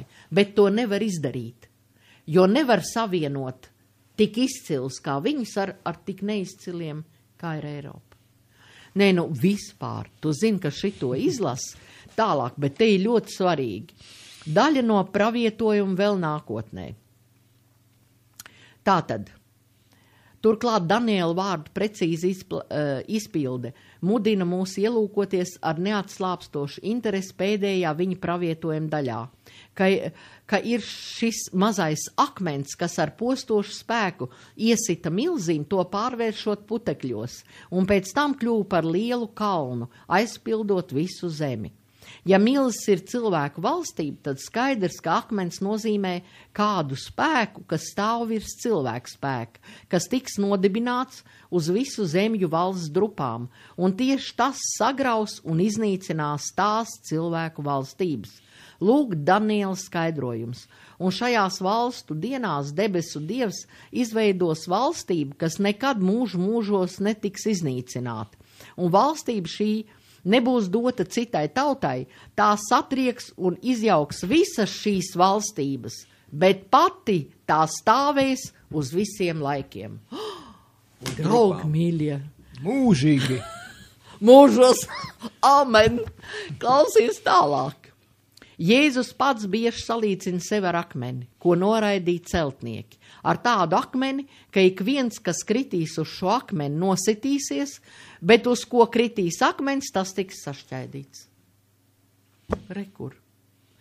Visas pazīmes norāda, ka drīzumā šis akmens gāzīsies par pasauli. Viņš gāžās. Kas neko nenojauš. Par pasauli, kas neko nenojauš. Nākas norādīt, ka Nabukadnecera sapņa interpretācija bija balstīta uz pašu Daniela vīziju, kā tas ir ierakstīts viņa grāmatā, kura nes viņa vārdu, 7. nodaļā. Un valstība un vara un diženumu valstībā zem visas debesis tiek dota visaugstās svētajai tautai, kura valstība mūžīga, un visi valdnieki kalpos un pakļausies viņam. Jau pakļaujās patiesībā. Visa Eiropa. Tālāk, Dieva valstība. Atvērsim praviešu Jesaja grāmatu, kur Dieva valstība ir aprakstīta ar vienkārši pieejamu, nevis simbolisko valodu. Un tātad šeit jau pēdiņās. Un pēdējās dienās būs kunga kalna māja novietot galvenā vietā virs citiem kalniem un tiks paaugstināta virs pauguriem un plūdīs straumēm turp visas tautas. Un daudzi cilvēki ies un sacīs, nāciet un iesim līdz tam kungam kalnā pie Jēkaba Dieva namā. Un iemācīs viņš mums savus ceļus, un mēs staigāsim viņa ceļus, jo no Cionas izies likums, bet kunga vārds no Jeruzālemes. Un tiesās viņš tautas, un sodīs daudzas ciltis. Lūk, uz ko es vērsīšu savu skatu, uz pazemīgo un nožēlojamo garā, un uz to, kurš dreb mana vārda priekšā.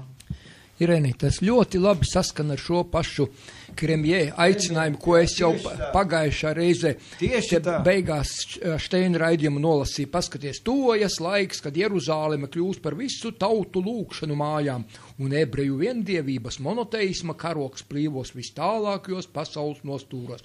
Sāksim taču izmantot visus apstākļus. Mūsu varenība ir liela, iemācīsimies to izmantot mūsu lietai. Jau nav tālu tā diena, kad visas zemeslodes bagātības pāries Izraēlas bērnu īpašumā. Vai nav skaisti? Ko, tev nepatīk? Tā, es nobeigšu šito tekstu. Daniela skaidrojums, tev ir taisnība, tāpat kā man ir taisnība, bet to viņi paši raksta, un es neko nevaru darīt. Man ir tikai jānolasa. Es arī lasu. Daniela skaidrojums, turpmākais skaidrojums nav šo nodarbība autora izgudrojums. To jūs varat izlasīt Daniela grāmatas 2. nodaļā, kur teikts: tā kā tu redzēji, ka akmens bija no kalna atrauts, atraidīts, bez rokām un sašraidīja gabalos dzelzi, misiņu, mālu, sudrabu un zeltu, lielais dievs darīja zinām valdniekam, kam jānotiek turpmāk, un ticams ir šis sapnis, un precīzs ir tā tulkojums. Un tagad Dieva valstība. Dieva valstība, tas ir virsraksts. Pēc Bībeles sekoja Mēdija, Persija, pēc Grieķijas sekoja Roma, pēc Romas nebija vairs 5. impērijas, un tāpēc ir jābūt gataviem pravietojumu pēdējās daļas piepildījumam, un dienās debesu dievs izveidos valstību, kas nekad netiks iznīcināta, un šī valstība netiks dot citai tautai. Tā satrieks un iznīcinās visas valstis, bet pati pastāvēs mūžīgi. Mazs akmens pazudinās milzi, kas daudzus gadsimtus simbolizē cilvēku radītās valstības. Šis akmens izauga par milzīgu kalnu, kas piepildīja visu zemi. Šis mazais akmens tad ir Dieva valstība. Valstības realitāte šeit ir vēl, un tas, un redz, es te vienkārši rakstu, man te ir pielikums, Jēzus nāks atkal bija pēdējā sadaļa. Jēzus nāks atkal, lai iesaistītu valstību, lai iestatītu valstību uz zemes, ļoti svarīgi būt gataviem viņa atnākšanai. Pusi no mūsu tautas daudzina viņu arhetipus. Viņi ir gatavi, ka viņu valstība jau tagad ir. Un viņi tikko filma atnāca, ka viņu saba debesu Izrēlu Ukrainas teritorijā taisīs. Es tev to filmu aizsūtīšu. Nu, tur nevajag filmu, tas ir acīm redzami. Jo tajā vietā, kur Rothschild gribēja šo Izraelu nodibināt, tur ap Jeruzālem, tās viņu svētās vietas. Man ir gan grāmata, ka tas, ko viņi saukts, jeb grib par to Izraelu saukts, tas nav nemaz tanī vietā. Tas esot stipri tuvāk uz ziemeļiem, tur pie Nikejas apmēram. Tas ir Turcijas teritorijā faktiski. Ja? Bet stāsts nav par to. Es domāju, ka mēs runājam pat labam par to, kas tam mūsu satversmes preambulā ir ielikts, kāda inde, kāds, tā teikt, akmens ir tur iebāsts iekšā. Es taču visus brīdināju, Leviti, jau Levits uzvārds, tā ir augstākā priesterība ebrejiem, bet kas bija, ka mēs tajā vēstures muzejā, ka tur gāja runa, likt iekšā kristietību, viņi uztaisīja lielu pasākumu, Ungārijā ir ielikts, mums arī vajag. Mēs ar Ditu un ar Ievu piecēlāmies un teicām, ka dzīves ziņu, un tad Lūsi ierakstīja nekur likties dzīves ziņu, un tad, kad es runāju par to kristietību, ka nevajag, tad parādnieks izlīda pēkšņi no aiz kulisēm, pateica, ka vajag. Lūk, tev nacionāļi. Man nepavēlties tev saku, man nav nepatika pret citām tautām un viņiem, jo es zinu viņu intereses. Es saprotu, viņiem ir interesi ar savu ēnu pārklāt visas tautas. Bet, kad no tavas tautas, no tavas nodod, tad es tev pateikšu, tādiem cilvēkiem nav attaisnojumu. To gan es pasaku. Es viņus nesodīšu. Es zinu, kad ir augstāk kaut kas par manīm. Gan jau viņi saņems savu sodu. Bet man kauns ir. Man tādā valstī kauns dzīvot, kur visu tautsaimniecību iznīcina. Krupņikovs nopircis ir visu Aglonu, viss ezers, ja? Repše ar Anglijas princi Madonā izpircis 100 hektāru zemes. Viņi te dzīvo kā pa savu kabatu, un patriots idiots, mierīgi, viņš uzvalk karogu, un viņš iet tādu aci izteiksmi. Es jau viņam nesaku, ka es gribu tos kuģi sašķaidīt, bet es viņu gribu sakārtot. Grūti saprast. Es gribu sakārtot, lai šeit valda latviskais gars. Bet redzi, šajā te Kremļa aicinājumā teikts, ka tīkls, ko Izraela izmetusi pār zemeslodi, ar katru dienu iet plašumā, un mūsu svēto grāmatu tas ir Bībeles un Toras un Talmūda un visi tie dižie pareģojumi beidzot piepildīsies. Tad es jūtu, ka tas laiks nemaz nav tālu, jo, ja mūsu satversmē jau tas ir apstiprināts, vai tu zini, kas ir 9. maijs? Irēn, kas ir 9. maijs? Juri, man izkrīt no prāta, es zināju. Izkrita.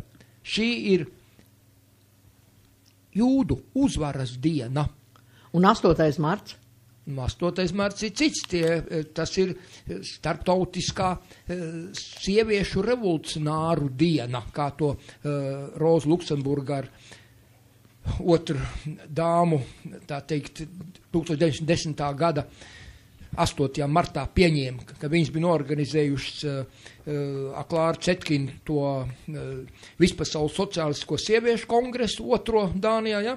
Viņiem bija Purimas svētki, es tagad neatkārtošos, bet, nekas, bet 9. viņi dabūjuši apvienoto nāciju organizācijā iekšā, un Izraēlā Knesets ir apstiprinājusi, un katru gadu, nevis kaut kādi te krieveļi atzīmēs kaut kādu ģeņu pobēdi, bet tā ir viņu uzvaras, viņu izglābšanās diena, saprot, un visā pasaulē atzīmēs 9. maiju. Tu te sapļo pa kaut kādu 16. martu, ja vēl kaut kādas dienas jūs te pieminat 18. novembris un vēl nezinu ko. Daudz tev gribās. Neko tu nesaproti no pasaules notikumiem. Tāpēc ir vīrieši, viņi gudrāk. Es tev neaizvainoju. Nē, tā pīlē ūdens. Labi, uz priekšu. Man ir ļoti svarīga informācija. Saki. Anderson, tu neprotestē, ka es tik daudz runāju? Nē, es ļoti reti, kad ierodos. Jā. Man ir jāpasaka. Jā. Bija tāda grāmata. Mihēna Gonzāles, Vipler, Spāniet, Amuleti un Talismani.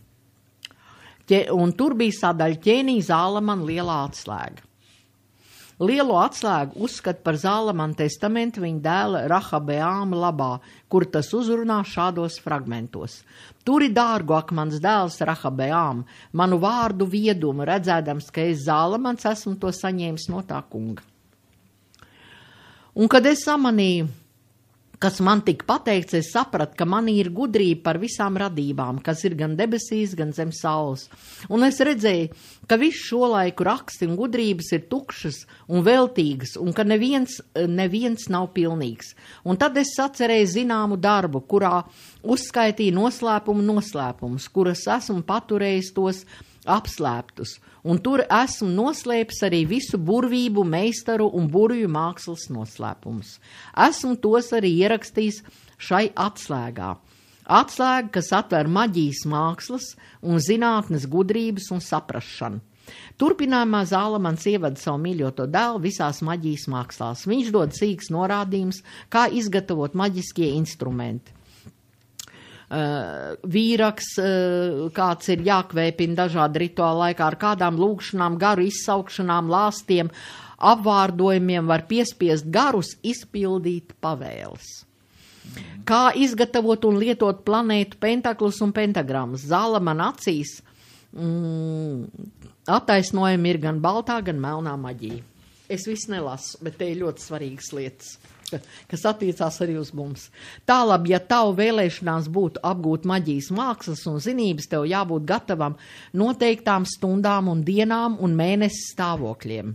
Jo bez tā tu nekādi nepanāksi. Taču, ja to visu centīgi ievēros, tad viegli un pilnīgi panāks tādu iznākumu, kādu būs vēlējies sasniegt. Par dienām, stundām un planētu stāvokļiem. Tas ir virsraksts. Tālāk jāsaprot, ka katra planēta valda pār dienu, kas ir vistuvāk tās vārdam. Proti, par sestdienu valda Saturns. Šabata diena tā ir. Ievēro, ka katrs eksperiments vai maģiskā darbība jāveic tās planētas ietekmē un parasti tai stundā, kas ir atbilstoši. Piemēram, Saturna dienās un stundās tu vari veikt eksperimentus, lai aicinātu Hadesa dvēseles, taču tikai tās, kas mirušas dabiskā nāvē.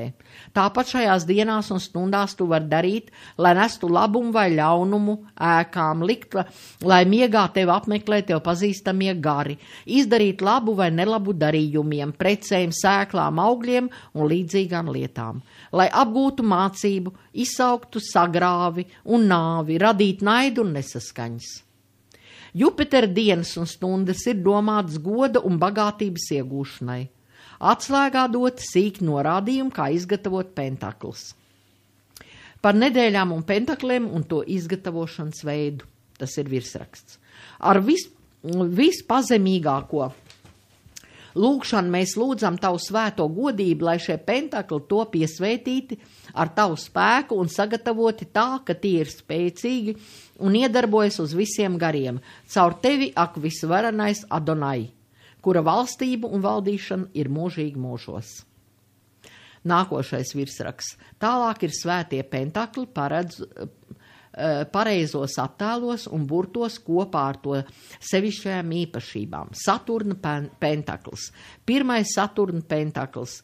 Pentakls, lai gariem iedzītu bailes, jo to ieraudzījuši viņi pakļaujas zemodamies tā priekšā. Otrais Saturna pentakls. Īpaši to pielieto, lai apspiestu garu lepnumu. Trešais Saturna pentakls, tas jāgatavo maģiskajā aplī un to labi liekot naktī, izsaucot Saturnam raksturīgos gairus. Tagad pa Jupitera pentakliem. Pirmais Jupitera pentakls, tam apkārt ir eņģeļu vārdi. Otrais Jupitera pentakls. Ar šo pentaklu iegūst uzvaru, pagodinājums, cieņu, bagātību, visādas labumus un lielu mieru prātam. Ar to arī atrod dārgumus un aizbiedē garus, kas tos sargā. Trešais Jupitera pentakls. Šis pentakls pasargā un aizstāv tos, kas izsauc garus. Kad tie atnāk, parāda viņiem šo pentaklu un gari tūlīt paklausīs. Ceturtais Jupitera pentakls, tas kalpo bagātības goda un lielas turības iegūšanai. Tagad sekos galvenais. Mars. Pirmais Mars pentakls. Es nelasīšu. Otrais Mars pentakls palīdz pret visu veidu slimībām.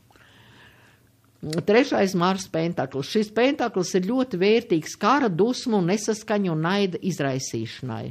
Arī lai pretotos ienaidniekiem un iedzītu bailes dumpīgiem gariem. Tajā skaidri iezīmētu visvarunā Dievu vārdi. Skatāmies tālāk. Šeit ir ļoti svarīgi. Saules pentakli. Otrais saules pentakls. Tā. Šis pentakls tāpēc, ka iepriekšējais un nākamais pieder saules dabai. Viss tie kalpo, lai apspiestu saules garu lepnumu un iedomību, kuru visi pēc dabas ir lepni un iedomīgi. Rekā! Viņi pret mums darbojās ar melno maģiju. Trešais saules pentakls. Tas papildu kalpo iekavās līdz ar diviem iepriekšējiem, lai iegūtu valstību un valdīšanu. Lai radītu zaudējumus un gūtu sev slavu un uzvaru, jo sevišķi Dievu vārdu tetragrammatonu, kas šeit rakstīts 12 kārt. Venēra, otrais Venēras pentakls un tā tālāk. Merkurs. Otrais Merkura pentakls. Šeit ierakstītie gari liek notikt tam, kas ir pretējs dabas kārtībai. Pretējs dabas kārtībai, jā. Jā. Mēnesis, pirmais mēnesis pentakls, izsauc mēnesis garus, tas palīdz atvērt durvis, lai viss kā tas būtu nostiprinātas. Rinda no rakstiem, lai top satriekti tie, kas mani vajā, un lai es netop satriekts, lai viņi baidās un lai man nav jābaidās. Lūdzu, ja mēs gribam tapt brīvi, mums jāatbrīvojas no bailēm. Līdz raidījuma beigām mums palikuši ir 17 minūtes, 16. Un mēs šeit, mēģinam ar Bībeli iepazīties par tiem rakstiem, ar Zalmana atslēgām un pantiem, un kas tikai tur viss nav. Es domāju, ka tikai nekas priekš manis tur nav un neatiecās uz mani. Bet tas ir tas, ar ko mūs te cenšas muļķot jau, nezinu cik, gandrīz 1000 gadus jau, un bet, muļķot var muļķis. Visus vēl nav piemuļķojuši, es skatos, es par to priecīgs. Jā. Tas visu vērsts uz vienu lietu - pasaules valstu un tautu iznīcināšanu. Nē, viņu pasaules kundzības iegūšana, lai protams. Viņi būtu vienīgie saimnieki, īpašnieki. Te jau viss tas izskanēja. Jā. Man patiesībā vairāk pat, es nelasu nekādas rakstus, ko es sarakstījuši antisemīti. Es rakstu viņu svētos rakstus un viņu grāmatas, un tur viņi visu pasaka. Nešaubies ne mirkli. Es gribu pateikt, te ir redaktoru piezīmi, jā. kur viņš dod pantu no psalma pie tā mēnesis pentakliem, kur ir teikts, lai Dievs paceļas un lai tā ienaidnieki top izklīdināt, lai tie, kas viņu ienīst, bēg tā priekšā. Var sakot, mūs ar bailēm liec pie zemes. Mēs vedam Ābrahams visādas iekšā šitos, nevis traktors, lai zemi apstrādāt, jeb kaplīšu spēkam, bet sataisījuši karbāzi šeit sēžamu un nesaprotam to, ja gadījumā tiešām tas neliec Putins mums uzbruks, ka pirmkārt viņš bumbos karbāzes, un tas nozīmē, ka mūs izbumbos 1 un 2. Bet es gribu pateikt, ka nodaļas beigās sekojošs teksts bija tai grāmatai. Pirms tā teksta es gribu pateikt, ka tu saproti, ja Puķina budžets būtu, Krievijas budžets būtu kara lielāks 10 reizes nekā Amerikas, tad mēs varētu kaut ko domāt, bet viņš ir 10 reizes mazāks nekā Amerikas budžets. Tas ir viens. Otrkārt, te nekādiem krieviem nav jānāk. Viņi šeit ir jau. Viņi ir jau. Slāniem, viņi nav aizgājuši. Man arī ir tāda informācija no garīgās pasaules, ka mums neviens negrasās uzbrukt. Jā, viņi šeit ir tik biezā slānī, ka Riga это наш город, это русский город. Nu, es domāju, ka skaidrāk vairs nevar pateikt. Nu, bet te sapņo pa kaut ko. Es gan domāju, ka tie Abraham tie stāv, lai mūsu draugs Artūrs Malta, kurš iedomājas to amerikānu, kurš nopircis viņa tēva zemi un tagad viņš nevar dabūt apakaļ, lai neiedomātos to amerikānu vest uz Lubānas klāniem. Tu saproti, to ir jāpasargā ar tiem Abrahamiem, ne? Nezinu. Nu kā nezinu, nu tāpēc ir. Ir ceļš pie Ventspils no jūras noasfaltēts, lai Rīgā desants 2 stundu laikā varētu šeit būt, ja? Un visi sakārtots, un zēni ar specnazi sēž un gaida un vaktē, lai te kaut kādas dumības pret viņiem nesāktos. Nu, arī varbūt, jā. Citu es nekādu iemeslu neredzu. Tu varbūt kaut ko man var pateikt. Jā, bet atvainojos, visi te knapi dzīvību vēl, bet mēs pērkam un 2% mēs no budžeta tērēsim priekš. Tā, es nobeigšu to domu, jā. Un skuvīgākais ir tas, ko tas Rublevskis Raimonds, tas ir bijušai pulkvedis šīs Latvijas pulkvedis, viņš bija galvenais tur kaut kāds konsultants aizsardzības ministrijā vai speciālists par šo tēmu. Viņš teica, ka ja sāksies te kaut kas, tad no Latvijas, no visas Baltijas pāri paliksies kūpoša bumbabedre. Es tāpat saku. Kūpoša, jā. Neviens tos tankus te pa vienam nešaudīs un nemeņas kaut kā. Viņi visi cauršaujami vienos vārtos. Ja es būtu teicēji, es noteikti pateiktu, ka mums tautī pacifisti, viņi pietiekam karos ir cietuši, un ka mēs ar kaimiņiem slēdzam mieru līgums un dzīvojam saskaņā. Un no budžeta es nevienu kapeiku nedod bruņošanos, un pateikšu, kāpēc. Dodot priekš bruņošanās naudu, ko ražo Amerikā tos jaunos tankus, viņi priekš sevs. Mēs atbalstam karu. Mēs atbalstam karu ar jebkādu veidu bruņošanos. Protams. Es esmu pret mēs esam pacifisti. Tātad mans komentārs šajā grāmatā miermīļi. Jā, miermīgs. Šajā grāmatā ir ievērības cienīgs teksts proti. Ķīnieši, sevišķi budisti, ticēja, ka garīgi pilnīgam cilvēkam nav vajadzīgi amuleti. Tādam pašam piemīt viss vajadzīgais spēks. Ja?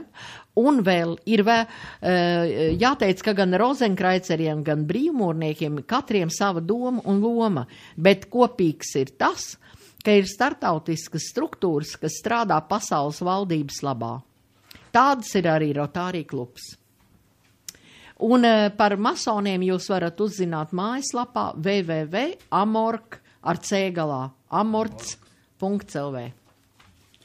Es neko neizzīdu no pirksta. Visu, ko es šodien jums atnesu, bet es kādreiz manās rokās nonāca žurnāls Kapitāls.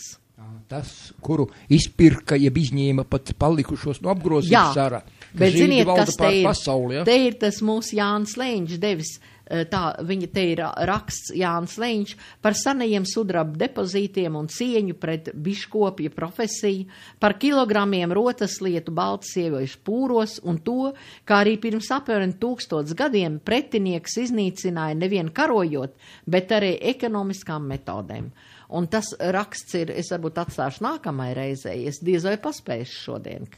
Nu, mums vēl 10-11 minūtes laika. Varam runāt, jā? Nu, runā droši, kāda problēma. Te ir, kāds tolaik bija latviešu uzņēmējs, jautā žurnālistam. Tirgošanās, manuprāt, daudzas senajās sabiedrībās nebija īpaši cienījama nodarbošanās. Valdībā nodarbināti cilvēki nedrīkstēja vienlaikus būt tirgoņi vai pelnīt naudu, esot šajā amatā. Tālāk žurnālistam jautā, un kā ar lobēšanu, vai ir kādas liecības, ka valdnieki pieņēma lēmumu, kas palīdzētu tirgotājiem kļūt bagātākiem? Atbilde ir, iespēja kļūt bagātiem ir tipisks mūsu laikmetu domāšanas stereotips. Jo tolaik pagātnē raugāmies, jo vairāk mums šķiet, ka cilvēki bijuši mazāk attīstīti. Mēs esam progresa galgalī, bet viņi astei čubinājušies. Tā nav. Manuprāt, mūsu garīga attīstība un izpratne par pasaules notikumiem ir daudz zemākā līmenī. Tad jautā viņam, kāda bija 12. gadsimta cilvēka filozofija. Viņš atbild, tā laika cilvēks bija spiests ievērot visus dabas likumus. Zemkopi kultūra no klejotāja kultūras. Klejotā atšķirās ar to, ka klejotāji ir cilvēki, kuri eksploatē vidi un iet tālāk. Kamēr zemkopim mēs esam zemkopi saules tauta. Mums ir svarīgi, lai tā zeme arī nākošgad ražo. Lopkops nogana un zem tālāk. Viņam ir pilnīgi vienalga. Jā, Irēne, vai tu zini, kas ir īsākais un tas vienkāršākais dabas likums? Kā tev liekas? Nespļaut pret vēju. Jā. Jā, tas arī dabas likums. Arī. Jā. Jā. Nu, redz. Nu, un par tiem lopkopiem un zemkopiem, nu, protams, tie lopkopi, tie visi ir bijuši faktiski parazīti. Mēs arī esam parazīti. Mēs atņemam tai gotiņai pienu, kas domāts viņas teliņam, mēs atņemam bitēm medu, kas domāts ir bišu saimnes. Mēs indējam ar rapšiem tagad bites. Ne, ar rapšiem mēs neindējam. Rapš labs augs pats pa sev, bet ja tos rapša ķīmiju tur apstrādā un kopā ar to ķīmiju arī tās bitītes aiziet bojā, tos rapšu ziedu medu vācot, nu, tur atkal pašvainīgi mēs esam. Nē, ir cita lieta ar apšiem. Viņi sacietē, un bita ziemā viņi nevar ēst, bita nomirst. Mums nedara tas augs. Pirmkārt ir jāiznīcina tos rapšu lauks, viņi nav vajadzīgi. Akal ienest kultūru kā Laplāns šeit. Nu jā. Tālāk žurnālists jautā, pēc jūsu grāmatas spriežot nekāda nabadzīgas ar būdiņās nebijām. Un atbild, jā, balti šajā zemē dzīvot bija ļoti bagāti. Pasaules slavenais arheoloģi Marija Gimbutiena saka, ka periods no 10. līdz 12. gadsimtam šajā zemē bija sudraba laikmets. Latvija ir zeme, kur atrast visvairāk sudraba depozītu pēc Zviedrijas. Ir ziņas par 45,000 sudraba marku, ko Vācu ordens iekasēja nelikumīgās nodevās 2 novada apvidū 30 gados. Tas bija 9 tonnas sudraba, plus vēl likumīgās nodevas. Tālāk viņš saka, es lasīju vēlākos ordeņa laika likumus, kas paredzētu Ziemeļu Latvijai un Dienvidu Igaunijai. Tajos noteiktas soda naudas zemniekiem. Šie ļaudis bija spējīgi par vidēji smagu pārkāpumu samaklāt kilogramu sudraba. Turklāt likumos neuzlika soda naudu, kur nebija pa spēkam. Un viss tas stāsts, ka mēs te dzīvojam zarbūdās un nabag bijām, viņi mūs aplaupīja. Tu zini, ir viens interesants stāsts. Manam vīram tēvs strādāja uz dzelzceļa. Un tad, kad pamīšs tā nāca vācieši, tad, kad Krievu nāca iekšā, viņš strādāja uz dzelzceļa, brauc preču ar milzīgu vagonu daudzumu. Hļieba для голодающей Latviju. Tukši vagoni iebrauc un pilnus veda ārā. Tas ir patiesas stāsts. Un tas pats, kad kristieši un šitie, kas mūs apmāva, ka viņi mums atnes gaismu, Rains teica, ne tas ir slikti, ka mūs iekaroja, bet ka iekaroja un pakļāva mūs garīgi zemāki cilvēki. Un te nu viņš ļoti labi to raksta. Tātad sudraba šajā zemē apgrozījās milzīgos apmēros, no kurienes tas varēja nākt. Šajā Baltijas krastā sudrabs nekad nav rakts. Tas varēja parādīties vienā vienīgā veidā, kontrolējot tirzniecības ceļu. Bija lielais ceļš, tā saucamais Daugavas ceļš, jeb ceļš no Variegiem līdz Grieķiem. Otrs bija Gaujas ceļš, tad vēl dienvidu ziemeļu ceļi, piemēram, gar Mudes upi, tagad to sauc Viļikaja, kas tolaik šķiet bija arī dabīga robeža starp mūsu zemi un Krievzemes kņazistēm. Kas par šiem jautā viņam, kas par šiem ceļiem plūda? No austrupiem nāca milzīgas dabas bagātības. Tālāk viņš, es te izlaižu. Paraugieties uz mūsu rotām. Vara vai bronzas rotu sievietēm bija kilogramiem. Sievietes pūrs dažkārt ejot pie vīra bija lielāks nekā vīra manta. Nevelti, ja notika kāda nesaprašanās ar sievieti, kas bija izgājusi tautās.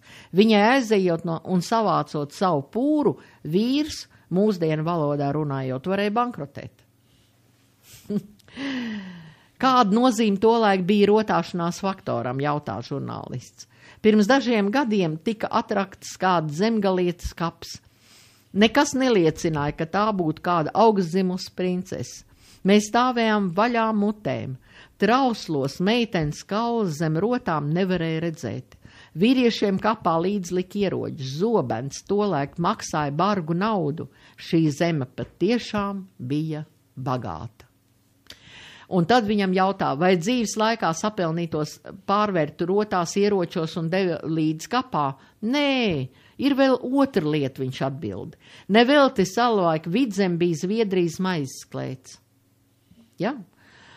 Un te viņš arī raksta, vienkārši izpostīja laukus, un viņi nāca izpostīja pēc kārtas un iestājās bats, un tad bija problēmas. Kurā brīdī uzplaukta tirzniecība, viņam te jautā, un kāpēc mēs to vēstures apgūt tik reti pieminam? Un viņš atbild, kāpēc tik reti pieminam. Bēda tur, ka vēsture tiek aplūkota un mācās no Romas. No Romas skatu punkta. Roma tajos laikos vēl nebija tik tālu tikusi. Tie, kas bija ārpusē tās ietekmes robežām, tika uzskatīti par barbariem. No šīs perspektīvas vēsture arī tiek pasniegta. Tomēr tie sasniegumi, par kuriem iepriekš stāstīja, neradās 10 vai 100 gadu laikā. Austrum Eiropā, acīm redzot, ir senas saknes. Vēl bija dzintars. Tas senajā Romā bija vērtīgāks par zeltu. Aprakstīti 2 dzintaru tirzniecības ceļi. Vai tolaik šajā reģionā veidojas kas līdzīgs bankām? Jautā. Lai gan bankas bija jau sen pazīstams, šeit par to klātbūt īsti nav ko teikt.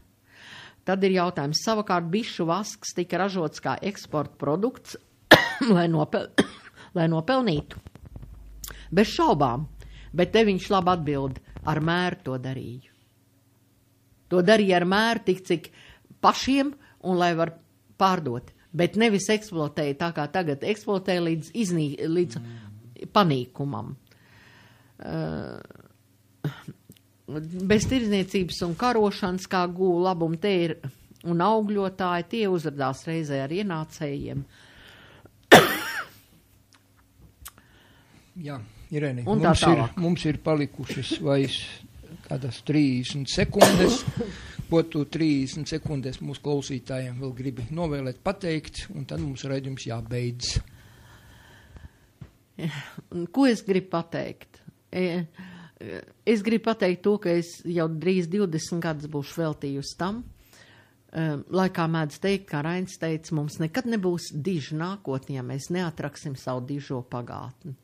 Es esmu darījis visu iespējamo, un nevis es uzskaitu tās bēdas, bet es atradu cēloni tām bēdām, un es atradu arī, kā iziet no tās situācijas. Es par to jau esmu runājis, un izēja no situācijas ir mūsu kultūra. Mūsu saules gada rits, tumsas spēki nevar dzīvot saules ritmā 9 dienā. Būs tas, ko Finks teica. Es nezinu, kas notiks, bet viņi izies no šejienes bez vardarbības. Tad lūk, un nepavēlt ir teiciens, nav jācīnās pret viņiem, bet jācīnās par savu kultūru, par savu tautu, par savu ideju, par savu zemi, par savu dzimtu. Lūk, par ko jācīnās. Un nevis jācīnās pret kaut kādu mistisku, pie tam tu pret viņiem cīnīsies, ka tu viņus pat neredz. Viņi ir nobloķējušies, masoni nobloķējušies, viņi nav redzami. Šitie 300 bagātie nav redzami pasaules. Mēs viņus nevaram nemaz atrast, kur viņiem sadot pa deguniem. Mēs nevaram viņus atrast. Jā, labi, paldies teikšu Irenai Saprovskajam un Aivaram Andersonam, paldies mūsu mīļiem klausītājiem par pacietību un uzmanību. Atkārtojums svētdien, 10:10 līdz 12:00 un uz sadzirdēšanos mūsu turpmākajos raidījumos. Paldies!